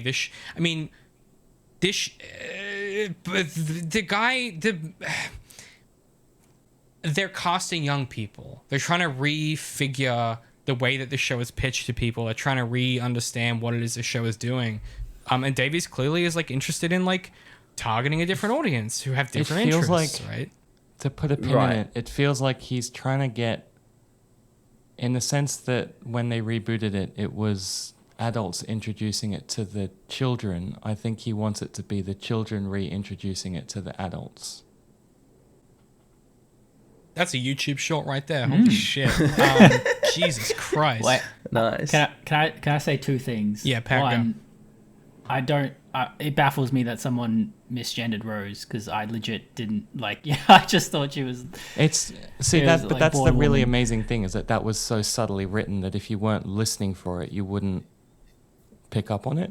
Right. Who misgenders her? Yeah. See, I didn't even remember this bit. Alex, can you speak on that? Oh, you're gonna ask me to remember specifically. Sorry, I'll give you the specific scene then. So, Donna and Rose are walking back to the house after they've encountered the Doctor, before Rose encounters the Meep, and the kids from the school are on bikes riding past, and they holler and they hoot, and they dead name her as they go. That's right. Yeah. Oh, right. It was a deliberate, like, antagonistic thing. They were bullying her, right? That's what it seemed like to me. I'll put the clip in. So it's not. The audience knows. Editing, David here. I'm not going to put the clip in because the BBC abuse YouTube's copyright system, or have historically at least abused YouTube's copyright system, and will claim videos that are fair use and then block them worldwide. So instead, I'm just going to read you the transcript from the scene. So the scene direction is: lads on bike ride past Rose and Donna. Lad: oi Jason, you alright? Lad 2: looking good, Jason. Lad: give us a kiss, J-boy. Donna: I'll get them. Is that Josie Wingate's boy? Rose: just leave it. Donna: well, I'm going to tell her, because I remember she had a lot of names at school. So it wasn't an accidental misgendering. They just were bullying her. It was something. It seemed clearly intentional to frame the character. Yeah, Donna's like, don't listen to them. They're just trying to, like, make you react. Yeah. Sorry. Second thing, Pat. Second thing, I understand the history of queer representation in media has always been background, way too subtle, easily glanced over or misinterpreted. And so the mission has been to make queer representation more salient, more understood in media. And that is a noble cause. On the other hand, it did, to what you're saying, Michi, it did really take me out of it when that moment happened in this episode, because it is such a blatantly topical topic. So yeah, but it's it almost ultimately it's a worthwhile cause. So like, it's all right. Yeah. Yeah, that's what I got to say. It's it's pretty subjective. Like, I think what we're some all people can saying be is- like ignoring it and some people won't. So Yeah, I think what we're all saying is it could have been more like interwoven with the story. It just felt a bit like it forced. was sticking out. Yeah. Yeah. Unless you're broken like I am, and you're like, but think about the way that it structurally sets up. Anyway, we're gonna take a quick break so everyone can quickly duck away and do what they need to do. Sounds good. And then we're gonna come back. We're gonna talk about the Wild Blue Yonder, which is the second episode, which is my favorite of these three. I'm so excited to talk about this episode. Mavity. Mavity and y'all, I know where this comes from. I have an explanation. So look forward to me connecting some dots you didn't know you needed connected. We'll be back in just a sec. You're going to hear some ads. It's going to be probably for the Sherlock book or t-shirts. I don't know. I haven't done the ads yet. That's how time works. We'll be back momentarily.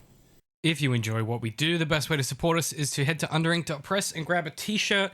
We have the Daredevil in the Details branded pocket tee. We've got some Maynard Treek shirts that have got kind of different phrases from each book that are really cool. You can head to underink.press, grab a t-shirt. It helps support what we do. You get some cool fashion threads, and these are sustainable heavyweight fabric. They're designed to last 10, 20 years. This is a t-shirt that you're going to buy and you're going to be able to wear for a very long time.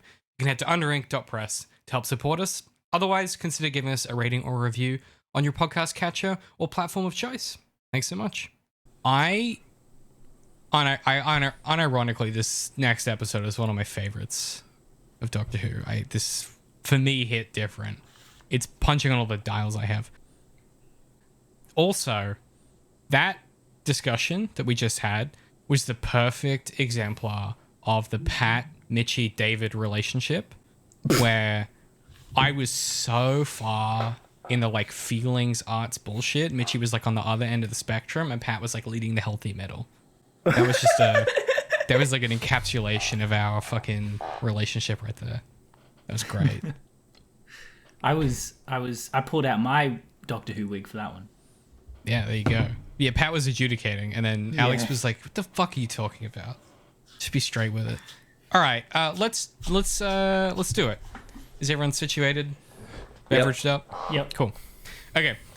Let's talk about the Wild Blue Yonder. Wild Blue Yonder, apparently. This was written by Russell T Davies, the one true king, and directed by Tom Kingsley. Michi, at your leisure, could we hear the summary, please? The TARDIS crashes on an abandoned spaceship. The Doctor sets the TARDIS on repair mode, but the HADS kicks in and the TARDIS HADS. Is that right? The HADS, and then but the HADS kicks in and the TARDIS dematerializes into Hostile unknown action potentialities. displacement system, just for context. Correct. Yes. Whoa. Okay. If you want to hit give us a clean one, Michi. What? Give us a clean. I think he's saying reread it. Read the Yeah. Of course I'm going sentence. to read it. Yeah, I'm not just going to... Anyway. The TARDIS crashes on an abandoned spaceship. The Doctor sets the TARDIS on repair mode. Fuck's sake. Oh my god, don't we've laugh. been It makes me laugh. You know that. We've been making shows together for like 4 years, cunt. Yeah, Sorry. and Nothing's changed. Sorry. Poker faces out. I'm bound to make mistakes every now and then, you know. Run it back. Run it from the top. Alright.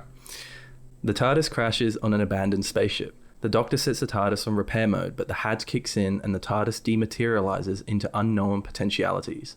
Stranded, the Doctor and Donna have no choice but to seek out the danger in the hopes that the TARDIS would return. They find themselves on a ship on autopilot, slowly reconfiguring, and every few minutes a strange sound is announced by the ship's computer and a robot takes another halting step forward. On the bridge, we learn 3 things. First, an airlock opened once 3 years ago. Second, the ship is at the very edge of the universe, so far from reality that the light of a billion stars hasn't reached them yet. Third, the ship is idling. The Doctor and Donna split up to get the ship back to full power. In the red room, Donna wonders how long her family will wait for her in that alley. In the blue room, the Doctor reflects on what happens to the TARDIS during HADS, speculating that entire civilizations might grow to worship the blue box on a hill and crumble all before it returns. As these 2 conversations go on, one of the Doctors and one of the Donnas reveals their arms are wrong. The Doctor and Donna confront not Doctor and not Donna. They explain they are from nothing and want whatever something is. A chase ensues and Donna and the Doctor are separated, only to be confronted with their not counterpart. Donna outwits Not Doctor, but Not Donna reveals she remembers everything that happened to the Doctor since they separated, and forces the Doctor to talk about Flux, half the universe destroyed because of his mistake. Thankfully, Donna arrives in time. Just as the knots are growing, the Doctor produces a pot of salt. Explains, in our universe, it is said that vampires, demons, and ghosts cannot cross a line of salt until they've counted every single grain. You've got no choice. The Doctor and Donna flee to the bridge, and the Doctor realizes the knots are scaring them to think faster, making them easier to copy. Even as they try to calm down, the Not Doctor points out that the Doctor can't not think about the mystery of the ship, an empty chair, moving walls, the airlock 3 years ago, the slow robot, and the countdown. The Doctor concludes the ship's captain set the slow robot to hit the self-destruct button on a countdown so slow the knots couldn't understand, and killed themselves by leaving the airlock, ensuring the ship's destruction. The Doctor speeds up the countdown and races toward the TARDIS, returning to the tune of Wild Blue Yonder. Just as the ship is about to explode, the Doctor realizes Donna's wrist is too thick by 0.06 millimeters and returns to save the real Donna. Safe, the Doctor worries that invoking a superstition so close to the edge of the universe may have repercussions, that doing so where the walls are thin might trigger something. Back in Camden, the TARDIS lands, and the Doctor and Wilfred are reunited, only to realize the world is going haywire. Something is wrong with humanity. Well Whoa, read, that was a long considering. one. Yeah, you Good fixed read. some of my. You had like some like poetic English going on there, and it kind of threw me off. You know, I'm Pat, a very like welcome to the grammatical club. man. Welcome to the. Pat's been suffering through that, man. Truly. I'm deep in there. I'm Very at the roasted. final episode of the edit for Daredevil season 2, our coverage, and there is a summary in that, which it sounds like I'm forcing Pat to like do open heart surgery. It's great. The concentration on your face, you're like, is that supposed to be a comma? It's great. This, y'all, okay, give me your top level thoughts. I have a bunch of stuff I want to talk about. Obviously, the conceit is fascinating. I want to talk about genre conventions, and I want to talk about like this version of the Doctor. But like high level, I'm curious because I unabashedly think this episode rules. It's scary, it's camp, it's goofy, and it's awesome. And that's just like, that's how I feel. I'm curious to throw to the room. Yeah, what do you guys think? You know that that EDP dude on YouTube? The what? You know Pat, who I'm talking about? No. You know, the guy, that American guy, and he's like the guy. modern day philosopher, you know, and he's just always talking about random stuff. EDP. Yeah, EDP, some number 845 or something. 445. He's like a philosopher of our time. He's like What are you talking He's like a about? meme. He eats like a hamburger and he like reviews it, and it's just this iconic line like, yeah, it's all right. You must know. I don't know. How do you know an online thing that Pat doesn't? Because Michi, you and I are so offline. How do you know about this? Nah, I know I'm online a bit. You don't have a fucking webcam, son. Huh? You don't have a webcam. Maybe it's just too like esoteric or something. I mean, it's all right. Like, You know that? No. What? Nah, Pat, Just say you your used to shit, talk man. about Why- it all the time. Why are Anyway, you trying that's to just reference? that line, because it's pretty iconic in the meme world, is just how I view this triple episode. What? All right. The way, so Yeah, like it's all right. Like it's not bad. It's not to me Oh. great. Okay, I do know. Yeah. I Oh, mean, so it's it's like- all right. it's Like that like guy. the meat patty between the two buns, right? Sorry. Yeah. anyway. He's eating a burger. Yeah. I was gonna say something a little more well, not interesting, but like I thought Not dumb as shit. literally no. Literally the line of salt is like Russell T Davies' line in the sand, right? It's like the before and after, like it's On like fucking you've had God, sci-fi that for shit. like 5, 6, 7 years, and then now I'm gonna bring the fantasy back and be like, and it is the literal allegory for like this is my It's- line in the sand where See, we're bringing fantasy back to Doctor that Who. shit whips. That resolves a lot of my issues with this episode, actually, Yeah. because in my mind, I had this notion of they were trying to double down on whatever it is they were trying to do in terms of like Right. the conceit and the tone and the atmosphere, and I guess now that you've put it into yeah. words, I guess took I it can. the other way. It was like, no, It's the this other is way like around. the cutoff. Yeah. It's like now This- we're getting back into the fantasy. I thought they were trying to be like they were trying to do really hardcore sci-fi, some sort of Dune mind bender stuff. Other way But around, other way around. Okay, I see. This, Yeah. You know how I said at the start, this is Davey shifting it from sci-fi to science fantasy. This is the moment, right? Invoking a superstition at the edge of the universe. Are you fucking kidding me? You sit down at your keyboard. Is scripted Doctor Who? Typing on my keyboard. Scripted Doctor Who, and you go, hey, I want my new season to move away from all of this shit. I want it to be playing in different spaces. I want to be able to invent new languages of systems, right? And in your head, you come up with the idea of like, what if they're on an abandoned spaceship in the middle of nowhere, battling with like a god from the absence of reality, and he invokes a superstition and that changes the laws of physics and reality such that like fantasy shit, magic stuff can happen. That to me, like, I aspire to that level of just ingenuity. It's genius shit. And as Alex says, it's a literal line in the sand. Yeah, who, but who is out here saying that Doctor Who isn't already that? I think I'm gonna I stand think- up now because here's the thing, right? Here's the thing here's the thing. I'm standing up because it's not. Because Doctor Who hasn't been that since fucking Davies left. Truly. Like, Moffat is he's a sci-fi dramatist, and Chibnall is a sci-fi, like, I guess you would call him like a magical realist or something, but like I mean, I'd have to see. I'd have to taste this new flavor of what they're setting up after, when Ncuti Gatwa gets going. I suppose, but to me, like, Doctor Who has always been about ghosts and like. Yeah, but it's always explained. Fantastical aliens. It's always explainable. It's always explainable. Well, Midnight The wasn't shit's magic. explained. It's not always explained. Well, for the Quite often, it's not.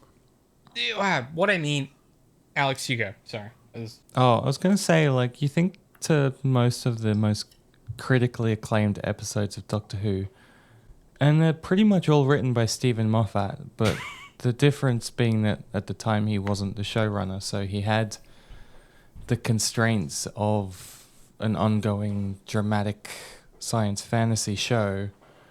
But you think about like Blink and like Silence in the Library and like The Girl in the Fireplace, my all-time favorite episode, and The Empty Child, and it's like all of those are written by Stephen Moffat, like, and they are absolutely brilliant and fantastic. But I then go back and watch like series 6 and 7, and I'm like, this is just completely unrelatable, like just sci-fi gibberish. Like it's not grounded. It's just like him trying to be clever, and it's him trying to like write himself into holes and out of holes and tell you how smart he is. I don't know. I feel like this is him going, you know what? Let's go back to like stories that you can relate to and characters that you like, and there just happens to be time travel and aliens in there. I don't know. That's what I think. To cut a long story short. Yeah. And look, it might be a bit crude to him, be like, here's a big line of salt, and it's like you have to count every grain, and then suddenly the magic happens. But it's like, what else can you do, right? Like, yeah, I guess I'm interested, Pat, coming back into this, right? Like, did this even strike you at all, or were you just like, like, was it just like Dark Off Waters back type thing? Because like, for me, this hit me like I mean, Alex saw it in real time. I was geeking during this episode. I was like, this is some of the coolest writing I've seen in a long time for me. I was straight geeking. he was, like, I can verify he was geeking. I was geeking. This hit me like how the Doctor's clever solutions always hit me, which is, like, oh, that's pretty cool. It's a out of the box solution to some sort of some seemingly what's the word I'm looking for, like Innocuous. You're in a situation with like so much peril. It's like an why- inevitability, right? Like, Yeah. precarious, dangerous, you know. No, I think inevitability is like. Well, I'm not sure what Pat it's was gonna driving happen. at. I've lost the No, thread no, of I think what you peril was the word I was looking for. Like, yeah, it's Inevitable peril. How It's about a that? quick fix to a bad sitch. well, it's But he always does that. it's a very like a far out esoteric solution to a far out esoteric problem. There you go. I didn't take it as some as the genesis of a like reconfiguration of like the laws Well, and the systems of the No, show but and the universe. to make you like feel better, like I didn't get that in the moment either. Like it felt like one of those weird, wacky, like just Doctor Who solutions. It was only reflecting on it that it was like, oh wait, Yeah, this is because you him guys are literally like, you putting guys the are line down. vaguely mentally healthy. Like you don't have to live in this fucking weird like I saw that and I was like, oh, this is what I would do with this, and that's just how I live. Like it. So, what are you suggesting is going to happen? Oh, I've said this to Alex. I'll give you the pitch. So it's already happened because we watched the Christmas special. For me, this is. Oh, it did too. Yeah, yeah. I kind of get what you mean. All right. Yeah. That This- Christmas special okay. was totally like that. Let me say it for the listener or the viewer. To me, we're in this situation, and let me give you this first because I think it's important context. So the ship that they're in, that they land in, is at the edge of the universe. It's so far out of the universe that there are no stars. Donna says, "Where are the stars?" And the Doctor says, "There's nothing. We're at the edge of creation. There's absolutely nothing." And I'll give you the dialogue. He says that nothing at the edge of creation, absolute nothingness. Donna. But starlight travels. You can stand in my garden and look at the light from stars 1 billion miles away. So where's the light? Doctor. Over there, just hasn't reached us yet. If we flew in that direction, it would take us 100 trillion years to reach your house. Donna. That's my family over there. Doctor. I've never been this far out. To stand here like this, physically, unprotected, right on the edge. No one ever has, not ever, till us and this ship. And so far out into the reaches, right? So far out into the reaches. For me, as a storyteller, I'm like, okay, this is one of those choices where it's either completely coincidental or it's a lever you're going to use to pull to change something. And so when he used the salt, in the context of this episode where these are creatures born from the absence that want to have form, when he used the salt, and in that episode later on, when they're in the TARDIS, he's like, I feel a type of way about it. Like, I feel like something's going to happen from that. Those two moments for me conflate in my memory because that is the genre shift. That is when you move from science fiction back into science fantasy, right? The conceit is like, this is beyond the rules of the universe. These creatures don't understand the rules of the universe, and he uses a superstition which doesn't abide by the rules of the universe. Those two things are just like, at a purely relational level, talking to each other. I'm battling creatures that don't abide by the physics of reality, and I use a Right. thing which isn't related to the physics of reality. They're going to have, every action has an equal and opposite reaction. And that was what I picked up on in that moment. See, that works in the logic of this episode in its singularity, and that's why I didn't consider it out, like the ramifications of it outside this episode, because like that logic tracks, right? Like like even just within the context of only this episode. Yes, but it's also why the toy maker is back. Yeah, it's- what? But that's something you don't get in context until it happens, right? It's like in that moment, it feels like a MacGuffin. And then Yeah. only after that it develops into this actual like narrative element, right? Well, I was going to say, actually, the reason... So I've been talking all this shit, and I actually forgot what the 4th episode was about, and I just looked it up online, and I'm kind of on board with what you're saying, because I completely forgot about Fantasy the time goblins and goblins, stuff. bro. But Yeah. Yeah. I completely forgot about that episode, and I kind of get it now. I kind of get what you're saying. Yes. I'm not trying to flex and be like, yeah, I called this. What I'm saying is like this is this is such solid structural work. Bruno's in the mix. Bruno the cat is getting involved. My point here perhaps is this is such a structurally concise maneuver from a writer who knows what they're doing, right? Like this is the type of shit, like that's what I meant by like I saw this and I went, like I wish I was that good. It's so simple because you watch the episode and like you said, Pat, it doesn't clock or register. And the next episode happens, you go, whatever, you know, that's big acting by all these big actors. And then that fourth episode happens and you go, oh, these guys, like it's a language the Doctor doesn't know because he's invited forces beyond. And one of the closing lines of the next episode to foreshadow is like, you know, my legion is coming. They're on their way. What does that mean? The legion of things beyond the veil, beyond the pale, beyond the universe. And it's all started by him invoking a superstition at the edge of the universe. And if you want like an example of an in-universe soft reboot tool, a way to like retool your show to be something different, chef's kiss for me. I think it's brilliant. Oh, I thought you were going to say how the silence is a religious movement.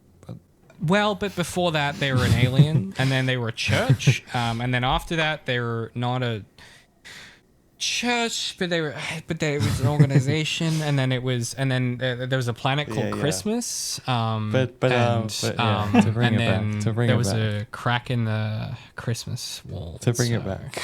And the fashion for them is tailored suits, apparently. Yeah, but like a bit like grimy suits, though. Yeah. What about the Carrier Knights episode? Season 3, episode 2. The what episode? Sorry, I lost you. The first one with Martha, after she's like hired. Can we get a refresh? The one with the witches and Shakespeare. Shakespeare? But that's an alien, though. Them's I mean, aliens. what is an alien really versus a fantasy creature? What is an alien but if they're- not anything outside the human experience? Because the delineation, and David Nah. Tennant's Doctor makes this explicit in the next episode. The But delineation they is... literally talk about words in that one and how words are like he has a line in it where like humans, they chose maths as a way of making power, whatever it was, and the Carrier Knights, they chose words and they banished them with words at the end when Shakespeare says all this random shit, and then he also says Expelliarmus. Oh, that's right. It's the one with the theater and stuff, right? Yeah. It's that's very the similar point. to the Christmas special, that, you know, the most recent one, in the sense that they like, I don't want to go into that. I don't know if I should not allowed to spoil it or some shit, but there are some bits in that kind of actually reminded me very much of the episode. So That's my point, is it's Davies moving it back into that space. And it's him resetting the calibration on what's possible. Because if you watch Whittaker's seasons, it's like... This is going to sound derogatory. I suppose I do mean it as that, but I don't. It's descriptive. It is like hard-locked, contemporary, consumable sci-fi. It's episodes. It's episodes like What If the Amazing Race, but it's on an alien planet. Like it's. what is the Amazing Race?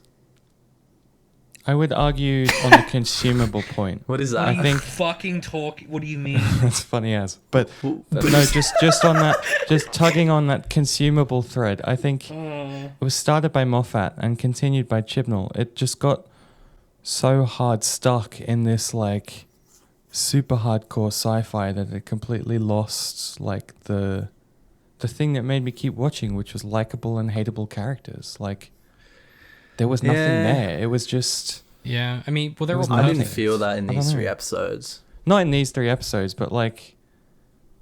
I mean, I just think back to the start of Whittaker's season with just all these nothing burger characters. Like, I don't know. I think what happened is... This is my speculation. Chibnall made Torchwood. There's a show about a bunch of deeply flawed individuals who are all doing their own things, personality-wise, sexually, etc., and so forth. You know, that's a really, really good show, really diverse. And what happened is, they said, "Hey, do you want to run Doctor Who?" He was like, "Yeah." And they went, "Okay, but it's 2018, and Me Too's happened, and a lot of the stuff you did is not kosher now. So, how do you want to approach this?" And it feels like what happened is, in the absence of like finding a way to navigate his political idea, it's purely speculation. To me, it feels like he attempted to navigate his political ideology in the context of Doctor Who, and the solution they came to was, what if none of the characters had any flaws whatsoever, except one thing about them that was their only character note? So, like, you know, Yaz is she's a learning to be a police officer, but she's starting to feel like maybe the police aren't a good thing, and that's her entire character note.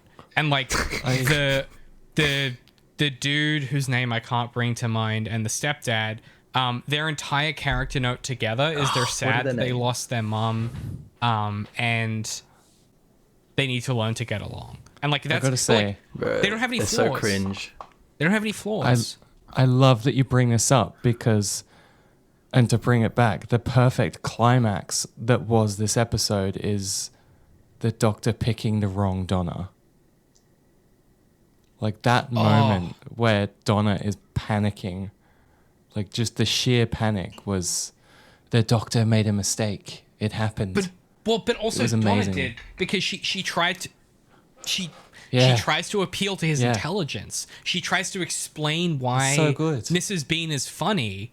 Yes, it was so good. Because she's appealing to him, and he's looking for the truth in her, and the truth in Donna is that it's just funny. Yeah. And it's so like, good. It makes me mad how good it is. I think it's a good reference to kind of just humor, actually, in comedy. Yeah. And specifically, like, it is kind of, what was a joke again? Something to do with someone's name, right? Yeah, it was just funny It's why that she is- was called Mrs. Bean or Why is something, Mrs. right? Bean Like, funny? And Right. the real It Donna was just tries... funny because it was like a legume or vegetable, right? Yeah, Like it wasn't... The real Donna is trying to frame it in Yes. Doctor context and try and explain Yeah. the reason behind it. And then the clone Donna is like, it just is. And he picks the clone Donna because it's a she's pitching to the Doctor and he's looking for Donna, and they miss each other. Yeah. I did like the great. humor, or the kind of hinting at the humor or exploring it, because the original RTD series are actually really funny in a very uniquely, I would say, kind of a British way, because the show is ultimately, you know, a very big representation of British culture, and a lot of the humor in it is very sardonic. And like I watched a Dalek episode the other day, you know, the OG one, and it's just like, it's funny because there's Americans in that, right? And there's obviously a little bit of kind of riding between the Americans and the British, and there's a lot of jokes thrown out and stuff like that. And there's one bit where the guy that's drilling a Dalek, like, he's like, oh, you might want to take these gloves, talking to the Doctor, because if you touch it, you're going to burst, the last dude burst into flames. And the Doctor's just like, well, I won't touch it then. It's like, just like really good humor that's kind of like not actually funny, but like it's sarcasm that kind of works. But it's a very culturally significant humor, because Was that the as someone that Eccleston knows one quite a lot with of... the- Dalek. Yeah, he said, yeah. The last- Dalek. The lonely Patriotism is Dalek? leaking, Michi. Yeah. No, as someone that knows, like, you know, I got quite a lot of friends from like Europe and stuff like that. There are a lot of sometimes humor jokes like that where they don't quite understand it. And I don't know, like, humor is a very kind of cultural thing. And so that joke in itself in some ways might kind of refer to that. Maybe I'm just, you know, grasping at straws kind of thing. But that's kind of one thing I've always liked about RTD. He's always been very kind of like humorous, but in a very unique way. Yeah, it was Yeah, almost like self-referential, right? It was like, Yeah. this is a thing that isn't really funny, but I'm kind of playing on the humor that could have been. Like, The second dot point in this production document is Doctor Who is funny again.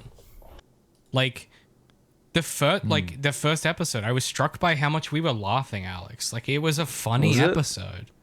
the first one with the meep, yeah, it was kind Yeah, of funny. it's a funny episode. Like, it's funny, and like Doctor Who hasn't been funny for a minute. Like, it's tried to be, but it hasn't been. I wouldn't And know. that's That's know? the sad Yeah, part, that 'cause a lot nothing of people quite beats the wouldn't know. RTD series in terms of being funny. He His does stuff have is so funny. Like, it's just genuinely so sarcastic. It makes you laugh. I mean, he's very, Particularly very that English. first series with Yeah, that's Eccleston, what where I'm... But it's is that an English thing? You know, I don't want to, like, It kinda racially is. stereotype, It's quite, no, it's, but, it's like... quite dry English humor. It's a cultural thing, not a racial Dry, yeah. thing. If y'all want to like really have a giggle, watch Bob and Rose. It's the funniest shit ever. Is the second thing. Is it that like does. an So good. episode or a mini? Bob and short, Rose is or- a TV show. Oh, Yeah. It's a Sure. TV show. Yeah, it's great. It's Alan Davies. It was his first big gig. You know Alan Davies. Yeah. Yeah, this is it. Leslie Sharp, Alan Davies. It's great. Okay, so I want to talk about one more thing in this episode before we pivot, conscious that we are running long in the tooth. I think the only thing I really liked about it is like you could probably watch this having not seen any Doctor Who and never watch any of it ever again and just come away saying that was a really good episode of something. I don't know what it was. It was very much of like like a single set thing that could just exist on its own. Like it But didn't Doctor need Who's to always be Doctor Who. Kind of been like that. Kind of, but I not felt like for- this was... not for Each 10 episode years. is individual. That's Not right, for a but I feel while. like Not this for a one in while. particular didn't... Yeah, it just... Yeah, because Kinda Moffat stands kind on of its gets own. into the whole bloody season / That's right, cross yeah. multi-season arcs and shit. But like, you know, at the core of it, it's just all about the singular episode. That's always what it's been about. Yeah, with right? Moffat, it was like the crack that became the Pandorica, that became Yeah, the and it silence, keeps that going, became yeah. the religion, that became the whatever. the right? planet Christmas. Whereas It became this is the just Time like- Lords. It became the planet. like the Time Lords coming back. people in a machine that land on a spaceship, and there's a bad guy, and then it's like this whole dark introspection, and then it's over, and then that's it. Yeah, and that's It was classic great. Doctor Who. Yeah. Yeah. So A two things Hallmark we haven't talked. episode. Two things we haven't talked about. Do y'all know where Mavity comes from? You across Oh, what Mavity? the hell? What is that? Yeah, because they've been saying it since then. So have they changed history or some shit? And so So in season 10, Capaldi flubs a line where he says Mavity instead of gravity. And I guess that tickled Davies the right way. And so moving forward in the Doctor Who canon, it shall be Mavity instead of gravity. I've seen the So flub. that wasn't just a random arbitrary joke. There's an origin for that. He I see. says the phrase, he says Mavity gravity, and it's supposed to be gravity, and he fucks But it I and he don't flubs it. I don't know if Newton invents the word. It doesn't matter. It's a fucking TV show. Or maybe that's a Hello, thread Michi. they'll pull on later. Etymologically have. doesn't make any sense. Yeah. That's what I'd like to hear. Yeah. The other thing I want to talk about is, I mean, obviously this is like quite a tense episode. I think the first 20 minutes is the best 20 minutes of this episode. Something else I really, really, really, really like is the scene that the Doctor has in the blue room with the replicated Donna, where he talks about the TARDIS when HADS happens. And he has this snippet of dialogue where he says, "It's funny, because I wonder where the TARDIS goes at random. Maybe it lands in some outcrop by the sea. And there's a tribe and they worship it for 100 years. Then they grow up and try to burn it. Then they get wise. They preserve it. Then they build a city all around it till the TARDIS is just a tiny little dot surrounded by skyscrapers and monorails. Time passes and the city falls. It all gets swept away. And there's the TARDIS, still on its outcrop by the sea. She's the only thing I've got left." I like that monologue. Yeah, that was pretty cool. It's just it's gorgeous writing. I don't want to move on without acknowledging how good that is. And just I mean, as I said that, y'all had a different image in your head of what was happening. And that's the impressive thing That's about the magic of good narrative, right? It's like we all have our own interpretation, like the previous episode. Like, yeah. I Yeah. just think it's brilliant. I just didn't want to move away without acknowledging how good that is. Absolutely sensational. I'm going to take another All right, very should we quick move break. Yeah, Yes. and then we'll talk about the giggle. You might hear an ad or something. I don't know. We'll be right back talking about An the ad, eh? You've been sponsored. No, it's always internal stuff. It'll be like By books we Raid like. Shadow Legends. Audible.com. All right, we'll be back in a tick, and we'll be talking new about Jeff episode Goldblum. 3. Jeff Goldblum? Yeah, he did the Raid Shadow Legends ad. You think that Oh, I can yeah. get Jeff Goldblum? That's what you think my sway is? No, I'm just saying you are the new Goldblum. Because you're doing Raid Shadow. Don't worry. I'll take that as a compliment. We'll be right back. If you enjoy what we do, the best way to support us is to head to underink.press and grab a t-shirt. We have the Daredevil in the Details branded pocket tee. We've got some Maynard Treek shirts that have got kind of different phrases from each book that are really cool. You can head to underink.press, grab a t-shirt. It helps support what we do. You get some cool fashion threads. And these are sustainable heavyweight fabric. They're designed to last 10, 20 years. this is a t-shirt that you're going to buy and you're going to be able to wear for a very long time. You can head to underink.press to help support us. Otherwise, consider giving us a rating or a review on your podcast catcher or platform of choice. Thanks so much. We're talking about episode 3, The Giggle, written by Russell T Davies, directed by Chanya. Yeah, directed by Chanya Button. It's a giggle fest. That was good. Oh, that that's was the how it actual goes. tune. Yeah, that was yeah, good. yeah. That was good. Mitchie, could we please hear the summary against everyone's wishes, apparently, because of the way I've written it. But I mean, that's fine. That's all right. I'll make do. I'll try my best. I'm sorry. All right. In the then, John Baird. Whoa, that sounded real not English. Baird. Bad. In the then, John Baird purchased a puppet. Fucking hell. All right, give me a break. Give me a chance. We just Sorry. had a break. Have a reset. Yeah, take a... Hey, Ha, ha, Mitchie, ha, ha, ha, ha. not helping. On your own time, Mitchie. In the then, John Baird purchases a puppet from a creepy town shop owner. This puppet becomes the first ever face on television, broadcast through time from 1925. In the now, the world is in chaos as violence erupts in every corner of civilization. The Doctor and Donna head to Unit HQ, where they reunite with Kate Lethbridge Stewart and Melody Bush. Kate explains the whole world thinks they're right due to a spike in human brainwaves, and the Doctor deduces it has something to do with a satellite going live, connecting the entire world for the first time. The Doctor uses a sonic to reveal the face of Stooky Bill, the very first frame of television ever, is hiding in every single screen. The Doctor and Donna head to 1925 to track down the toy maker. As they arrive, the Doctor begins to put the pieces together that this is a toy maker, an old foe from his early adventures. The toy maker warps reality and traps the duo in his domain. The Doctor tries in vain to explain that they've never faced a threat like the toy maker before, a god that does not adhere to the laws of the universe, the very things that give the Doctor mastery over his foes. The Doctor challenges the toy maker to a series of games. First, cards, which the toy maker wins. However, as the Doctor won their first exchange, they're tied and must play one final game. In the now, the toy maker attacks Unit in a musical number to acquire use of a particle beam. Desperate to distract the toy maker, the Doctor miscalculates and is shot, triggering regeneration. To everyone's surprise, the Doctor splits in two, a bi-generation, the first ever. The two Doctors challenge the toy maker to a game of catch. The Doctors win, banishing the toy maker, leaving behind a golden tooth that contains the master. Aboard the TARDIS, the 15th Doctor advises the 14th to retire and rest, and Donna concludes the reason 11's face return is a subconscious signal to stop and rest. But given the salt at the edge of the universe and the toy maker's return, we might suspect something larger is afoot. The 15th clones the TARDIS using the last of the toy maker's magic, and the 14th moves in with Donna's family.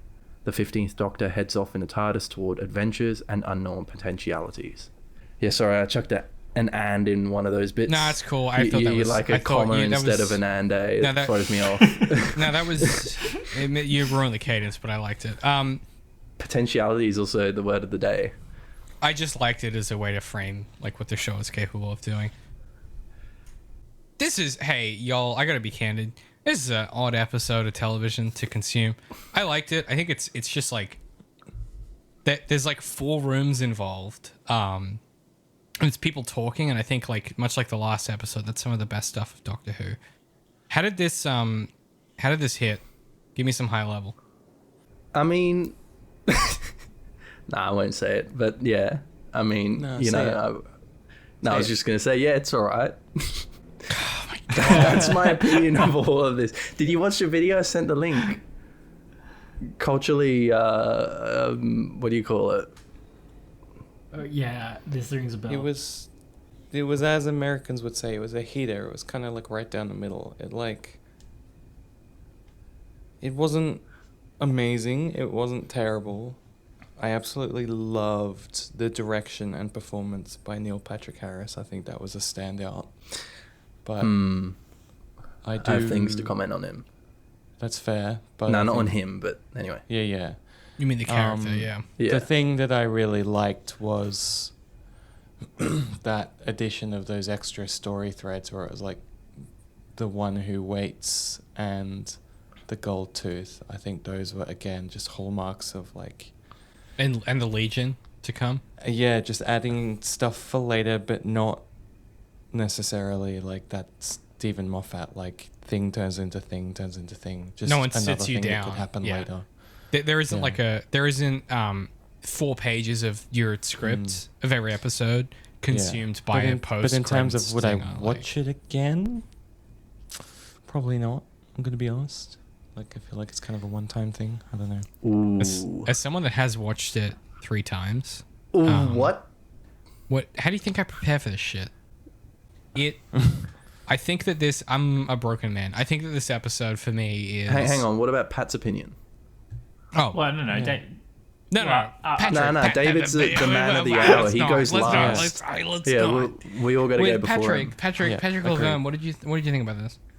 I like the conceit of the ventriloquist thing. It's creepy and it feels like old Doctor Who. Yes. And it's actually a real thing. That is the case. The first ever broadcasted image was of a ventriloquist. It wasn't as Really? creepy as it wasn't as This creepy is a as real the- thing. Yeah. Yeah. I wish that was the thread that continued throughout this episode, but alas, it needs to transition into. Bro, that's creepy Into as Neil Patrick fuck, Harris. cunt. I don't want to look at that. Why do you think that they chose it, man? Like it's Oh, it's gonna And give you actually, nightmares. fun fact: Neil Patrick Harris did all of the like puppetry on the like stage as well. Like he did all that himself. There wasn't like an actor or a double or anything. Very good. We but should talk about that, I am but with yeah. Michi. It's all right. What do y'all know about the toy maker? I don't want to start with Michi because he's gonna blow up the spot. Nothing at all. Nah, I didn't know absolutely about him. nothing. Okay, Pat, nothing. Nope. Right. That, Michi. nah, but like I had to laugh when they did that little flashback to like some really old shit. I was actually watching it with my they brother. did that, didn't they? Yeah, Yes. yeah, and we just like, what the fuck? Like, That it's was just so something. random. Like, Yeah. I don't want to. Was that the first Doctor? Yeah, Yeah, it I was. think it I was don't a- want to stump, but I did call that before it happened. Okay, but this is again like this is just Davies is such a particular type of storyteller. The idea of this character, which is a character the first Doctor battled, and it was again, this was a billion years ago, 60 years ago, where it's like they are just like doing arguments with each other. It's all rhetoric. They don't have any special effects. They're just talking, trying to figure shit out. That's the whole conceit of the show. For me, I like it. This is an interesting maneuver at a like a storytelling level, right? Because what we talked about last episode and the episode before that, the first episode is basically sci-fi shit. The second episode is transitioning into science fantasy, and this is just fully in that mode, right? Like they enter the toy maker's realm. He's doing the accent switch because that's how the Doctor outsmarted him the first time, is by switching accents and tricking him into thinking it was someone else. That's why Neil Patrick Harris is switching between American and German, right? what accents did he do in the initial? The Doctor. That's a really great question, Michi, that I don't have a coherent answer to. I think I'm he just I think switches. he just did the most switches flagrantly from- racist accents. Sorry? Say that again, Pat. I would like to think he just did the most flagrantly racist accents. The Doctor? Or? Well, Yeah, the William Hartnell. Well, way what is a that- racist accent? Aren't they? just Isn't because it it- all kind of the same? Yeah, That's true. an insane Well, thing to say. that's a very good point, Michi. It- I have Oh, nothing to got say you there. about that. he I have nothing to say about he that. switches. That's insane. But I do That's- want to comment on that. Yeah, go on. Well, okay, I didn't know that, so that adds a bit of context to why he Yeah, was doing that. agreed. But I did find it a little bit kind of like, you know, these days we're very kind of politically correct about things, and things get cancelled if they don't go the right way. And one example I can think of that's sort of similar is they removed the voice actor for Apu on The Simpsons because it wasn't like, it was someone putting on the accent of an Indian person, right? And that's not good to do, so they got rid of the actor, I believe, something like that. So why is it okay to do this? You know, like I don't have a problem with it personally, 'cause, you know, I don't really care. But like the show, as we've already talked about, it does kind of delve into political things, like in the first episode. This is an easy answer.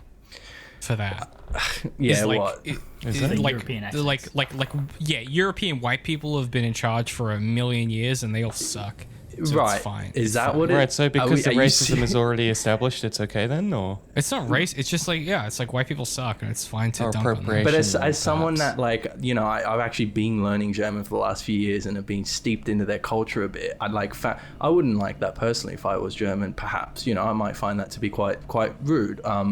You know, like I don't personally care, and I'm not going to judge it myself because I, as a person, don't care. But I could see how why is this okay? But then, presumably based on the politics in the first one, they're addressing, like, you know, inclusivity and all that. It kind of seems to counteract the attitude a little bit of politically correct kind of themes. Disagree, and here's why.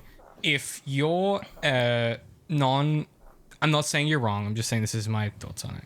If you're a non-entity from a different reality and you plug yourself into humanity, the worst people in human history that you're going to come across very early on might be one Adolf Hitler.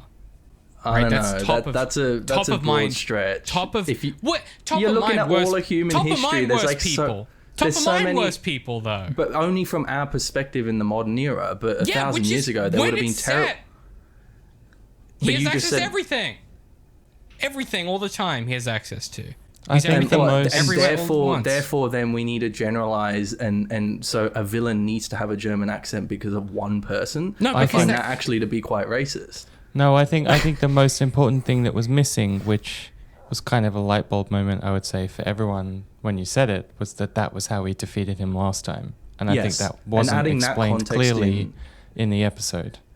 It adds And more I think that would have context. completely changed it. Yeah, agreed. But we move with the times, right? I mean, that's why this Apu thing happened. It wasn't allowed anymore, and therefore, then if we're going to adapt to Sure. that, then if that happened in the past, yeah, that's because the first Doctor aired in the '60s, right? So no one cared about that kind of thing. But nowadays, why should we still do it? You know, I find Agreed, it to but be a I little bit think- politically kind of contradictory. Sure, absolutely, agreed. But I think it would have been totally, quote unquote, politically acceptable if that context had been explained. I think it would have been almost even better if it had been explained as like, this is me taunting you because this is how you did it last time, right? It's like, we didn't get that thread of like, the Doctor Certainly gets- doesn't help.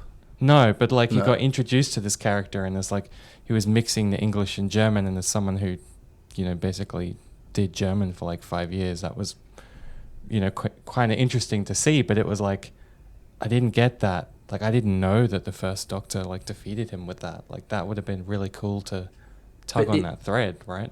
I'd like to see the first Doctor doing it because Yeah. it felt a little bit disingenuous how he was doing the German. You know, like the usual, like, you know, when people take, But I like, think that make was, jokes about But it's Germans and clearly then an they chuck affectation. ya on, they chuck But ya I on feel the like end of a that was sentence kind to of the pretend point, like they're right? German. Yeah, it's an okay. affectation. I don't want to get bogged down in this because it's not the no, point of but the I just episode. think it kind of like highlights the shortcoming of the character. It's just that like, Yes.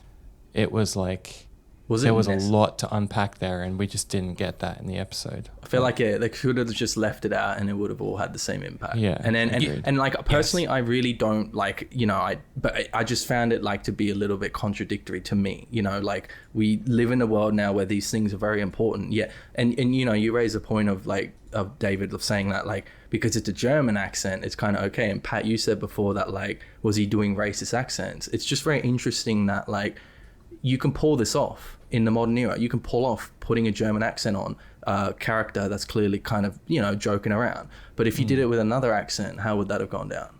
I think the difference is I think the way that this escapes that the orbit of that problem is that he does Neil Patrick Harris's real American accent, right? Which is the switch that is the way the Doctor tricked him the first time. It escapes that because it confirms as an affectation, and he's a bad guy doing bad shit. And so there is a way in which like stories sometimes excuse themselves from these kinds of consequences by being like, well, he's a villain, and the most obvious villainous accent in media, don't be trying to tell me that Indiana Jones didn't happen. The most obvious villainous accent in media is the fucking German accent. just- Indiana wait, Jones is agreed. 80s. But I I'm just think- actually, That's what this I'll show go is Pat. targeting now. It's sorry. I'm on the same line as you, David, because I kind of think that like there's a thing here where did you guys notice when he comments on like the dude's skin color, that how he's a bit darker, like the first dude that comes in the first bit, And- yeah, and like it's Used to sort of warmer climes or whatever he says. yeah, and it seems like given the context of the rest of the episode, it's like it's as if racism is also a game to him, because he says like there's winners and losers, right? And I think there's a connection there between what you're saying, David, about how German is from a 21st century perspective, there's a tangent between as you say, Germany and bad guys, and I think like that's maybe what is going on in that beat where he's commenting on that guy's skin color. Maybe It's funny, this is almost like a mirror image separated by the line of salt, in that where in the first episode it was so painfully on the nose about the whole like gender identity thing. This is like so painfully unobvious that we're all sitting here talking about how it's racist or it's not. But if they'd just given us a little more of like, this was like the context, or this is a thing that he does to like fuck with people or like win the game, then that would have just completely cinched it, right? Like you're right. Like it's super like unclear, but that's the puzzle I put together with those pieces. That's interesting. So because in that first scene, it's important too. He only has a German accent. And No, that's right. not true. Like even the English that's is not German. True. Like that's not true. He doesn't reveal the American accent until very later. Correct. So you might think he's a German guy. No, he does because I only know it's because I watched this afternoon. That's who I am. Yes. Where I don't have a life, guys. This is all I do. The dude Baird is like, what happened to your accent? And then he snaps back into it. He snaps he's like, back your into accent's Oh yeah, no, you're it's right. your accent appears to be slipping or something like that. Yeah. something like that. So then it's indicated then that it's put on. I want to move us along because this isn't the point of the episode. We could be here forever. I don't know. In an episode where the Doctor enters a realm of different physics, we're talking about accents is crazy to me. That's insane for a sci-fi show to me personally. So, Well, I think also that an episode. No. Just a sidebar. That is kind of indicative of the fantasy movement going forward, I think, is that it's Yes, but also to reinforce the point you made earlier, Alex, it's insane to me that we have this much to say about a tiny detail. Because the show has stuff happening. No, but that's the point, is it has all these big details that it didn't have before, right?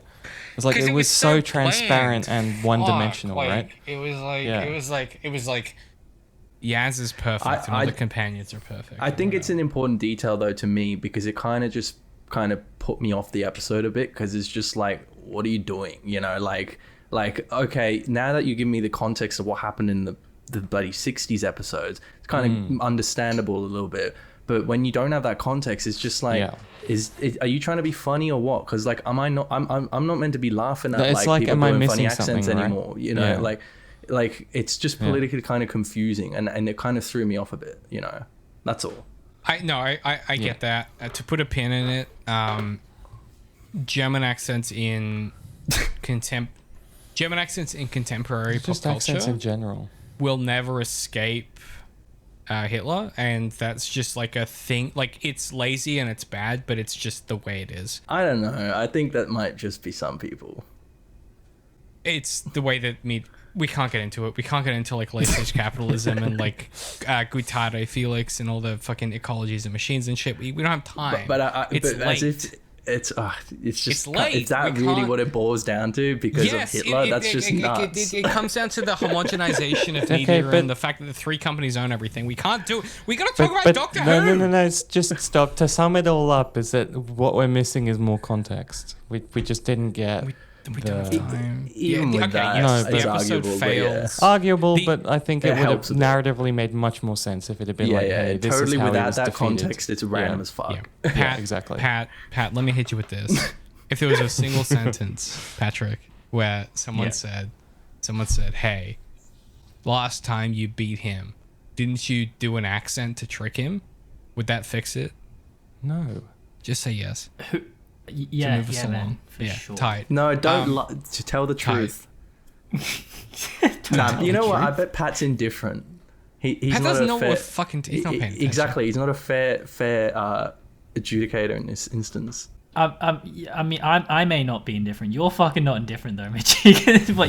what you said. Oh, you don't really care. I think you do care, mate. That's the truth of where we live currently. It's an easy coding for villains. Also, it relates to that episode It's so where the Doctor sloppy won. though. Let's be honest. Yeah, hey, So, therefore, I'm gonna fault the episode I'm on sorry, that. you were bitching about how sloppy the fucking queer representation was in the first episode, and suddenly you have a gripe because it's a bad guy? Fuck me, pick a lane.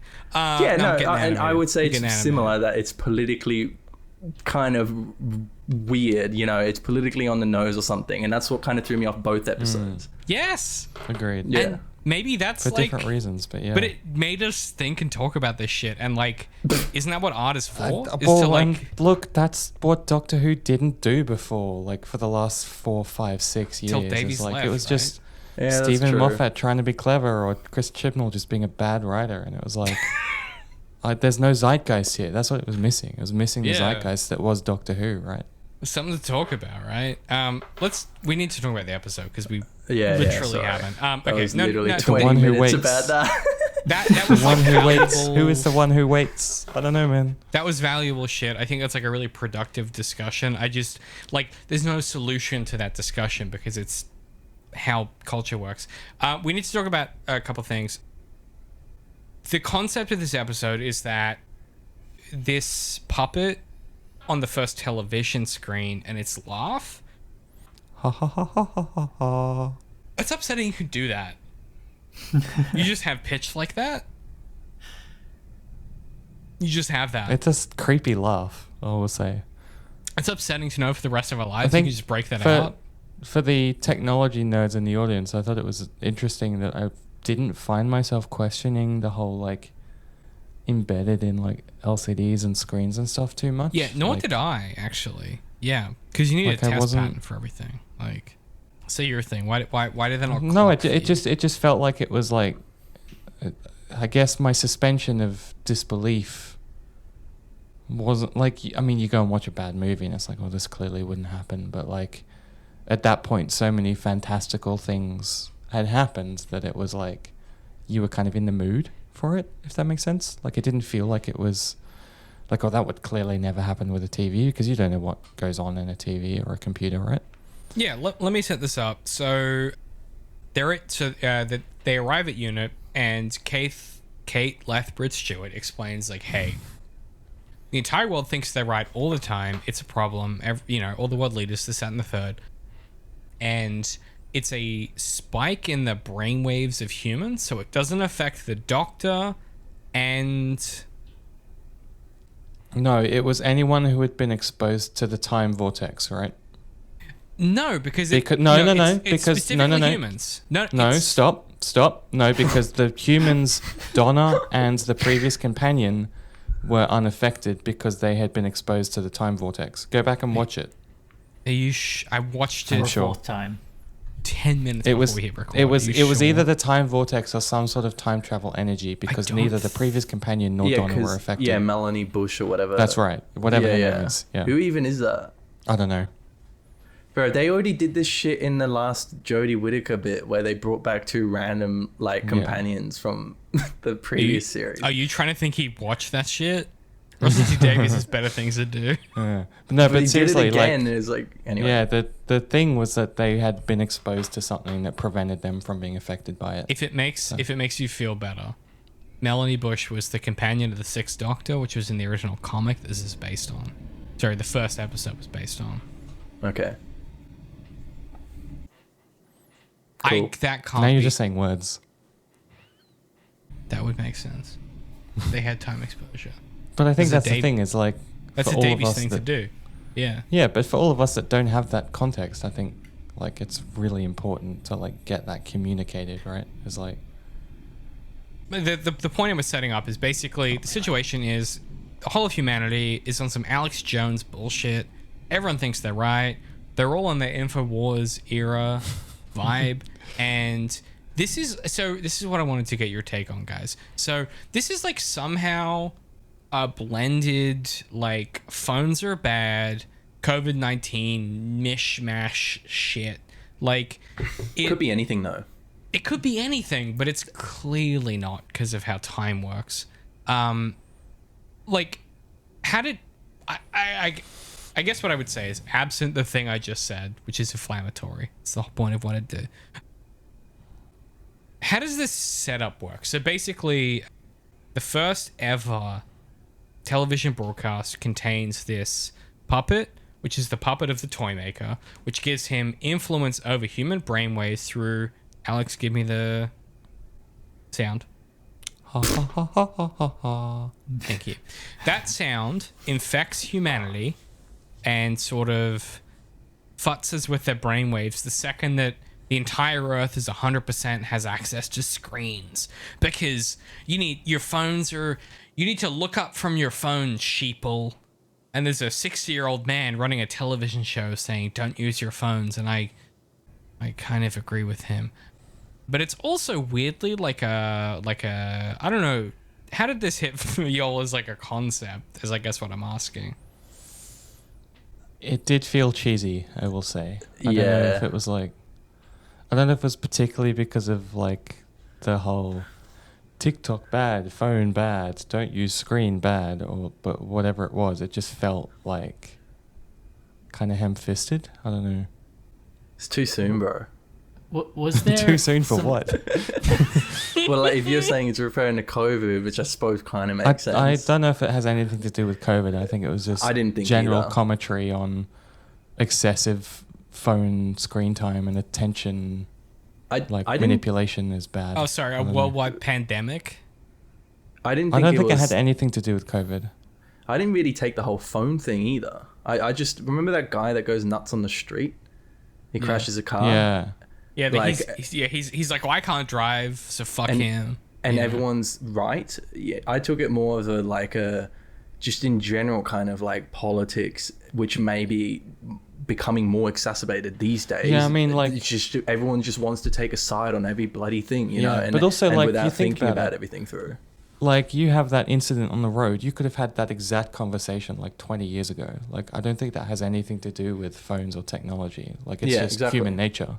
Yeah, Like- it's just human stubbornness. That's kind of and maybe it's getting worse now. Maybe that's what it's trying to say because of the news and shit. I don't know what it's trying to say. Yeah, but like, I think that's more of the commentary, is like, it's this environment we've kind of like built for ourselves. It's just like echo chambers and toxicity and shit. I don't know. Like, it just... Tribalism. Yeah. yeah, sorry, was that's there- what you're saying. Yeah. Yeah, Was say there more about anything- that. Oh,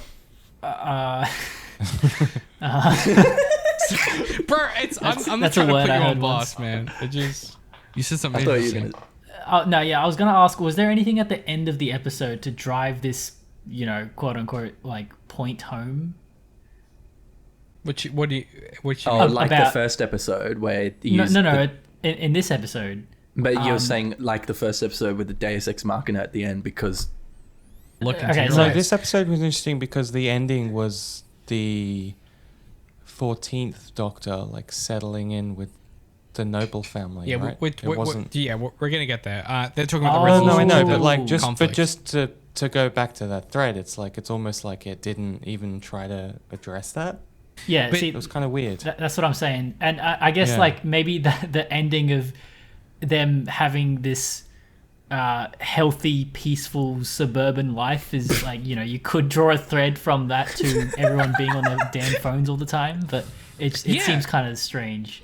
But that's like it's boomer cringe, right? It's someone being Right. like, hey, like it's Davies being like, he's been a queer dude who's been out since like 2001 making TV and shit, and he's like, is it not simply enough for us to like have family, have security, have this, that, and the fifth thing? And I think it misses a trick, to be candid. Like, I think it misses a trick in challenging the status quo, but then it doesn't, because it gets to play it both ways. To relitigate the summary, Shurigawa's doctor goes off and does adventures and does it with with a young person, and he's young and he's all about it. Like this from a writing perspective, it has its cake and eats it too, right? Like it is at once a story that reaffirms the status quo of like the boomer ideal of like how life should be, which is like you should have like a family and this and the third and a yard, but also you can get in your TARDIS and go to Mars, etc. and so forth. But also like it's important to get out there and get among it.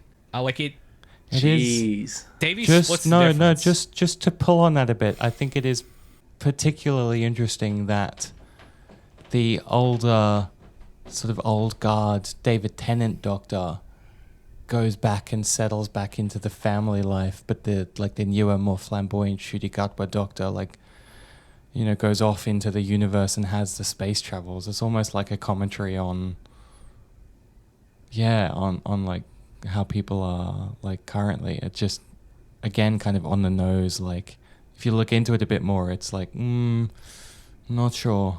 I don't know. It feels a bit weird. All I can say is David loves these specials.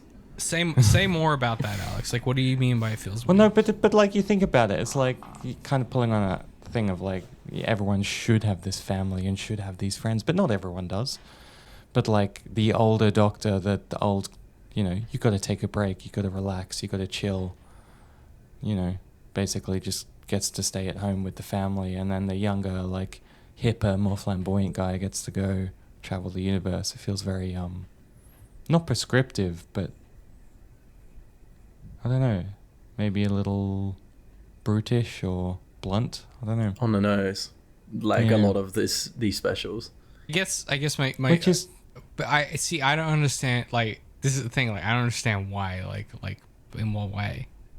I'm not trying to be obtuse. Like I don't get what y'all are saying. Is I don't know. I think it feels like he's trying to, to some extent, like he's just trying to tell like older people to take a break and to chill out. Doesn't that come back to what you were saying? saying? Younger people to go out and explore the world and to like make your mark, right?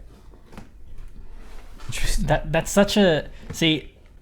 such a universal, like ubiquitous, like message that you could apply. That it has no form to it, I feel, and to have that be your message in a sci-fi show about a time travel, like I don't know, it seems a bit too obtuse to have any meaning behind it, I feel. Yeah. There's probably a more eloquent way to put it. Yeah. That's interesting because for me, that's look, pretentious. that's not to deny the like emotional feelings in the moment and the crazy good music and scoring and all that, but it just, it's interesting, the dichotomy of that. I think for me, like the way that it ends, right? Like he has he's found his chosen family, right? Like to me, he's found his chosen family. He's ready to like move on. To me, that is,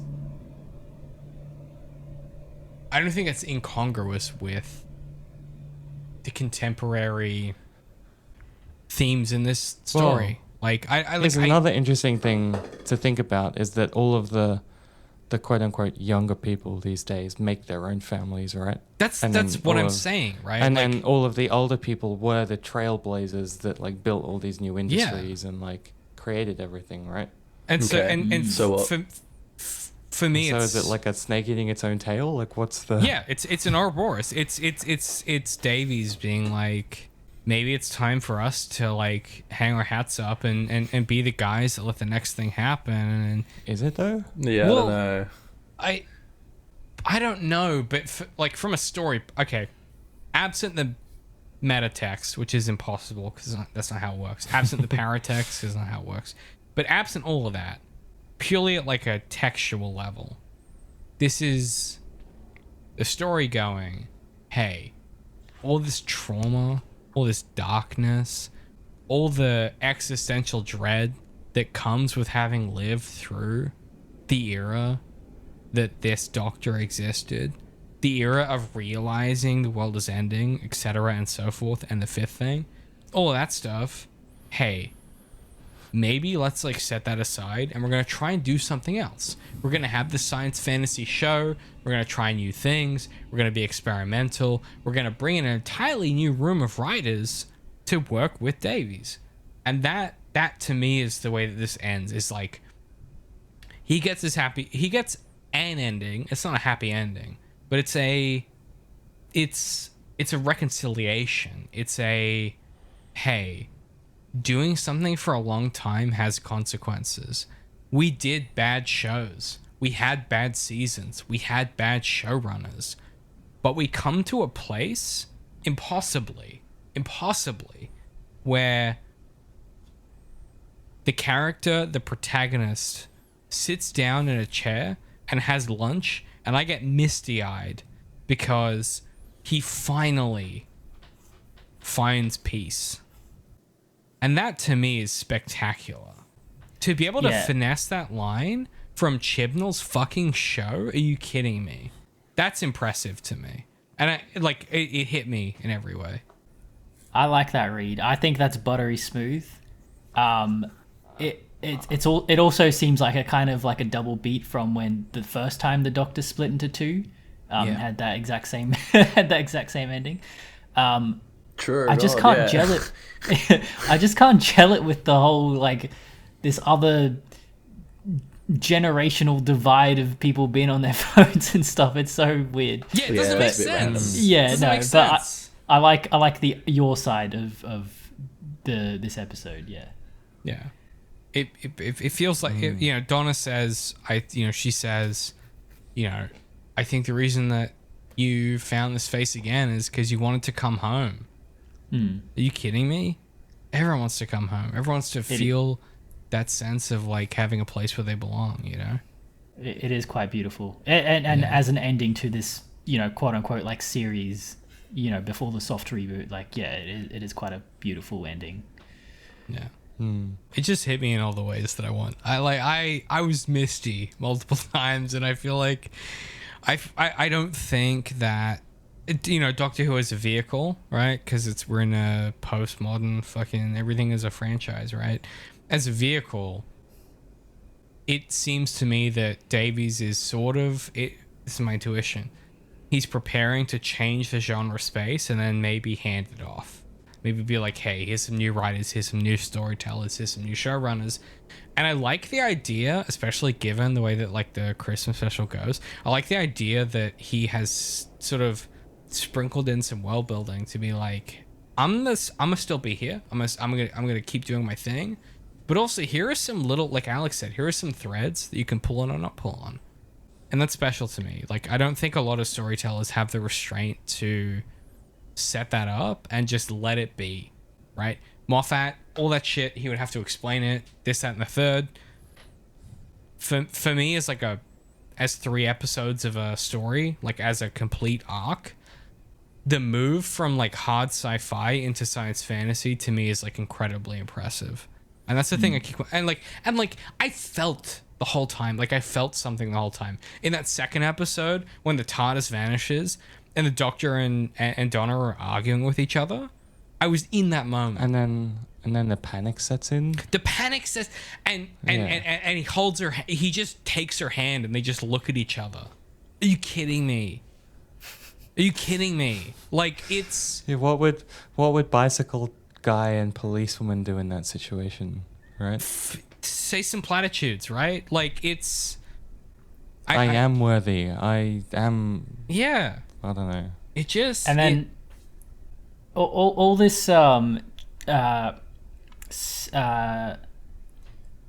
introduction of change about structure and theme and ideas is it all makes sense, and I it's all going to be fresh, and I'm really excited for it. But another aspect that I think is it looks like it's going to work really well, and it's actually also something that I've sort of thought about for a while, which would be a good direction for Doctor Who, is the, how do I put this, the emotional maturity of the Doctor with Ncuti Gatwa. It looks like it's going to be something very different, something more akin to like I don't know, carefree spirituality or something like that. And I think that's going to add to like the freshness of the direction that they want to take the new show in. And I feel like that's you a good point. some glimpses of that. Yeah. Yeah, it'd be nice to change the Doctor's kind of mentality a little bit. His personality, right? Yeah, not this kind of like carrying the universe on his shoulders. Right. gotta do Exactly. the- Yeah. Like, he's- always got to he's- be there to do the good thing or something. I don't know. Right. Yeah, like He's the, a hero with instead of a hero with this massive burden, he becomes like this, like a role model, or I don't know, like someone that you can look up to and you can rely on and hope for, and as I'm saying this, it kind of sounds like you could use that to describe the old Doctors. But Yeah. No, but you can't though. Like that's No, like people like did rely more- on him for sure. yeah, like More 9 of like a onwards. free spirit, like not like weighed down by the burden of like saving Gallifrey or Yeah. defeating the Daleks. Yeah. or- like But that's what like made it good too. the Doctor might to save some you. extent, yeah. The Doctor might save you, but then he's gonna be all moody and he's gonna rub off on Yeah. you. Whereas with Ncuti Gatwa, I feel like he's gonna, if he has a bad day, he's not gonna bring that home to his companion. Like he's gonna make every effort to spread joy throughout the universe. Like that's the Yeah, kind you're- of feel I yeah. Kind get. of sounds boring Yeah. to me. No, he I just want a bit of got that negativity. work-life balance, bro. Like he leaves work at work, man. Like But part of the charm of Doctor Who is bringing the work home, right? Is like that I mean, kind of you've seen him. emotional turmoil, right? You know Yeah. he's Yeah. gonna do that. You've seen Ncuti Gatwa. You know he has it. He has. He the has levels. it, but it's He not has the been layers. written yet. Yeah, that's what I mean. We're talking It's about one whether he episode, will do like, that in terms of his Yeah. writing. Okay, Davies. You know he has that in mind. Like it's a 9-episode season, which is short. It's a short season of That television, is Yeah, short what for the hell? Doctor Who, right? Yeah. It's short. You know he's got some moves. That's all I'm saying. Yeah. Davies is the king They're of only show 9 writing. episodes. 9 episodes. Yeah, well, that's all they can afford. Because But they've got all that Disney money. Oh Well, no, but yeah, I'm but just talking Disney's about like- the patience of the audience after the last few seasons. They got to just dial it They back gotta a bit temper. and then ease us back into it. If it's hopefully it's They good. got to convince you it's That's good. Yeah. But you know what? That's really interesting because like it means that they have 4 episodes that they don't have to fill. I mean, we watched that Christmas special together, and that shit went hard in the paint. Truly, that's a good Yeah. episode. Yeah, I mean, I don't know. Invented it's a alright. new fucking idea. It's, I don't know. Look, For it me, was- that- I can't relate. I'm sorry. Gave It off was good. I labyrinth wouldn't energy. say it was great. Sorry? But Pat, what Gave you off say? labyrinth energy. Labyrinth energy. Interesting. Labyrinth energy. interesting. What the fuck are you talking about? What is labyrinth energy? The film Labyrinth. Yeah, the Muppet film. It's Um, not how seen anyone that. Actually, describes it. this is embarrassing. I haven't seen Labyrinth. I just assume there's singing Muppets in it. Oh yes. There's a lot of singing in this. It's singing, new but the series. puppets don't sing, bro. Oh, they don't? Well, what the fuck? Why would you have Muppets and singing in a movie but separate? That feels like that's not on me. It's a We fault. don't have time. It feels for that like shit. it feels like it's just gonna be less of a drama. That's what I feel like. And Pat, you saying what you said kind of seems to me to be the case. Like less dramatic, less kind of like moral pondering, because a lot of the old series was about that, and that's kind of what I liked about it. Doing the right or wrong thing. And the Doctor was never perfect. He always did. I can't dodgy imagine things. it's not gonna be that. It's fucking Russell T Davies. But so Like, far, fair, this is my qualm. it hasn't happened yet. Yeah, this is my qualm with the specials, because it's all kind of feel good stuff, and it's kind of like, they better have an episode like Dalek where, like I'm talking about the 4th or 5th episode or 6th or whatever it is of the first season, Yeah. where everyone just dies and it's just this like real intense, like had it not been for the toned down violence, it's almost like for adults or mean- something. Like, Yeah, Well, but here's a it- thought. Maybe it's like the palate cleanser of like, have a breather, get True. refreshed, and then maybe That's a we'll go good back point. to that darkness of like, or maybe it's not, and it's going to be shit. Who knows? who knows? but so And are that's we the all, fun of so you're Doctor saying Who. that you want that too? Then you want a bit of drama. Well, I think the thing that made Doctor Who good was having those characters going through dark times and being able to relate to them and being Exactly. like, And that Yeah. was a problem with Jodie Whittaker. there was none of that. It was a Jodie Whittaker had very little kind of like moral kind of pondering, like I said. But I even don't beyond remember any of moral that shit. pondering, the characters had no... They had no dimensionality. It was Yeah, they But would just... dimensionality comes from moral pondering to some degree. Like the conflict, Correct. you know, is where And, dimensionality but arises. also, but not just also moral stuff, but just having character traits, being like, oh yeah, that's exactly what Yaz would do in that situation. True. Or that's exactly what Rose would do, Like right? an they, idiot Because they, you know they them had that. as Here's- a person, right? They had that. It just, they were so afraid. they? Of, yeah, they did. They were so afraid of putting I them don't in know. challenge. I don't know if they did. One thing that me and Pat have talked about in the Daredevil show is like the idea of characters being disassemblable. Just to say, like, if you have a really compelling character in your story, they make a choice and you go, oh, that was informed by this trauma or that character flaw or this strength or that the fifth thing. I think the reason that Chibnall's Doctor Who is so bland is that every choice everyone makes at all times is because of their single defining character trait.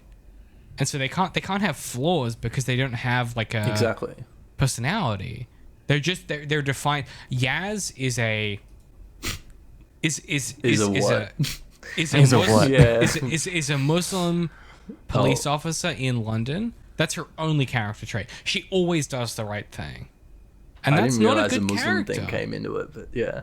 That becomes a whole thing several seasons. Oh, anyway, there's that episode with the partition of India. I remember that one. No. we can't. remember It's so that late. one? We have to What? wrap. It's so late. We have to Yeah, wrap up. it's one of the It's earlier so late. seasons. We can't do this. We need to wrap this shit up.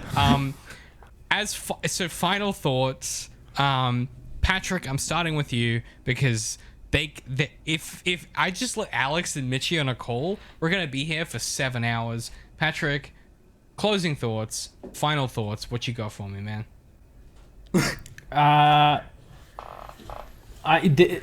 They needed to do something like this where they drastically changed the fabric of Doctor Who because it couldn't keep surviving as it was going. Whether it's going to be good or bad, even if it's horrendous, I would still much prefer that to if they just plodded on in the same trajectory they were going in. So Well said. yeah, enough. They took it a was the swing right for the move. fences. Yeah, and this is high praise coming from me. I'll give it a shot. I'll give this new series a shot. You're gonna watch it. I'm gonna watch it. Oh my If god. he doesn't, I'll be texting daily. Like, I'm on it. Alex, what you got? Final thoughts. That is a really interesting point. I think a swing and a miss is much more valuable than not taking the swing. Mm-hmm. So agreed. I think whether it's completely dog turd or absolutely fantastic is great as long as they change something, because I think I can speak for most people.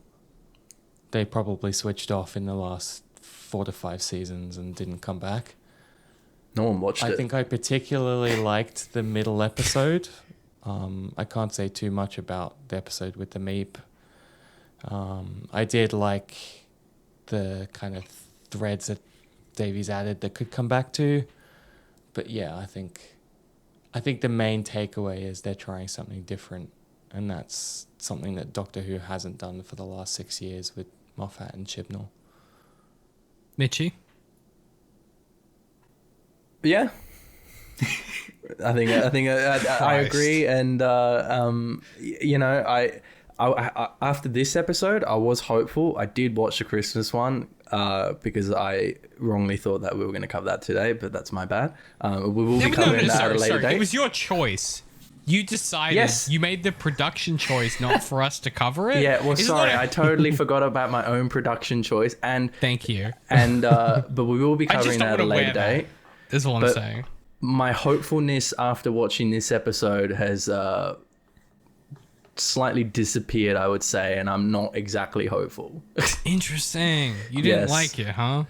You've been hurt too many Nah. times, hey Michi? No, it's not even that. It just... Yeah, Jodie Whittaker got me. No, Going I kind of get what you're saying. It felt like a little almost too magical. I don't know. Yeah, I don't know what it's. Yeah, like I appreciate the change in tone, but it still needs to be executed well to be good, you know. And if it doesn't get executed well, it's going to be shit. Then it's going to be shit, you know. And it's good that there's going to be change, but if it's going to be bad, it's going to be bad, you know. It's the reality of it. And it still needs that soul of Doctor Who. It still needs that, like, I'm a 1,500-year-old being that's fought in the Time War, and True. it's like, and I feel like that is the soul of Doctor Who, right? And but also at the same time, I do appreciate the change to like a very youthful kind of attitude. But yeah, you're right. That might kind of encroach a little bit on the old ideals of like age and wisdom kind of thing of the Doctor. But we'll see. I mean, I think as far as like discussions go, we really ranged a lot of areas. We covered a lot of territory. Yeah, a lot of weird it's always the case. If Hitler somehow gets into it, then, you know, you've covered a lot. I mean, I was trying to move past you know, that, if he starts speaking half English, half German, you're in trouble. Yeah, that's... I didn't even... Sorry? I brought up Felix one time. If he starts speaking half English, half German, you're in trouble. Yeah, that's what's up. Yeah, Mitch will be on you.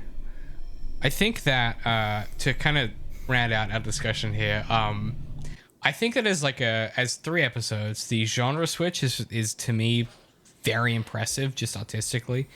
I think the mileage that you're going to have is going to vary on how successful that is, and that's going to really depend on the ways in which as we said, the gender politics hits or doesn't hit, the ways in which I guess like genre mode of going from sci-fi to science fantasy hits, and like your preference. It seems to me very clearly that Davies is staking a plot in the media space of the types of stories that he is going to tell moving forward.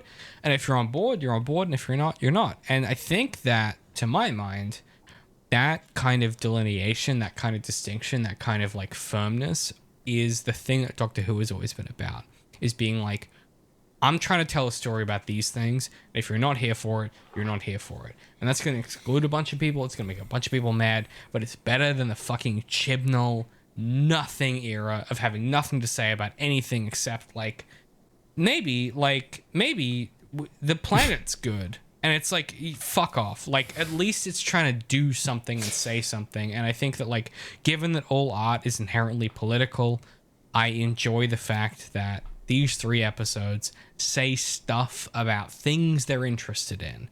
And that's something Doctor Who, for me personally, hasn't done since the end of Moffat's first season. And I'm excited, even if I don't like it, even if, you know, I watch the next season and it's mid and I add this, that, and the third thing, I like that Doctor Who is, like, saying stuff about things that matter again, right? It's talking about gender politics. It's talking about the internet and like personality and like the conception of the self. Like, I like that we're moving into a space where that stuff is possible to talk about. So to wrap it up, Doctor Who may be good, may be bad, no one knows. That's always been the case, but I think it's at least moving back into a direction of having an opinion about the world.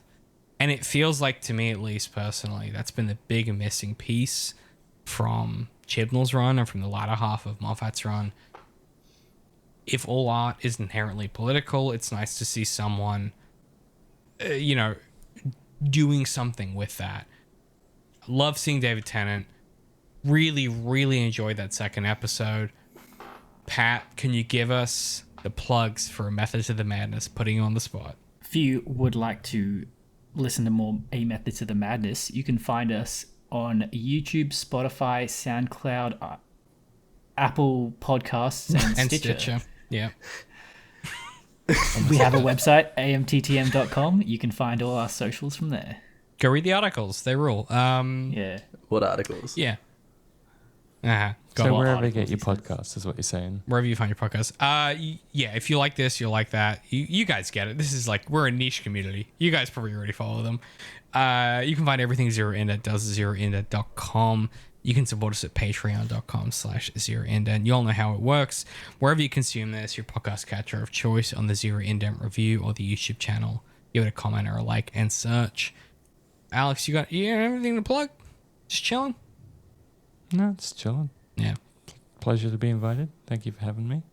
Just hanging around. And this has been Doctor Who, Doctor Us, is what I say. You got it. So,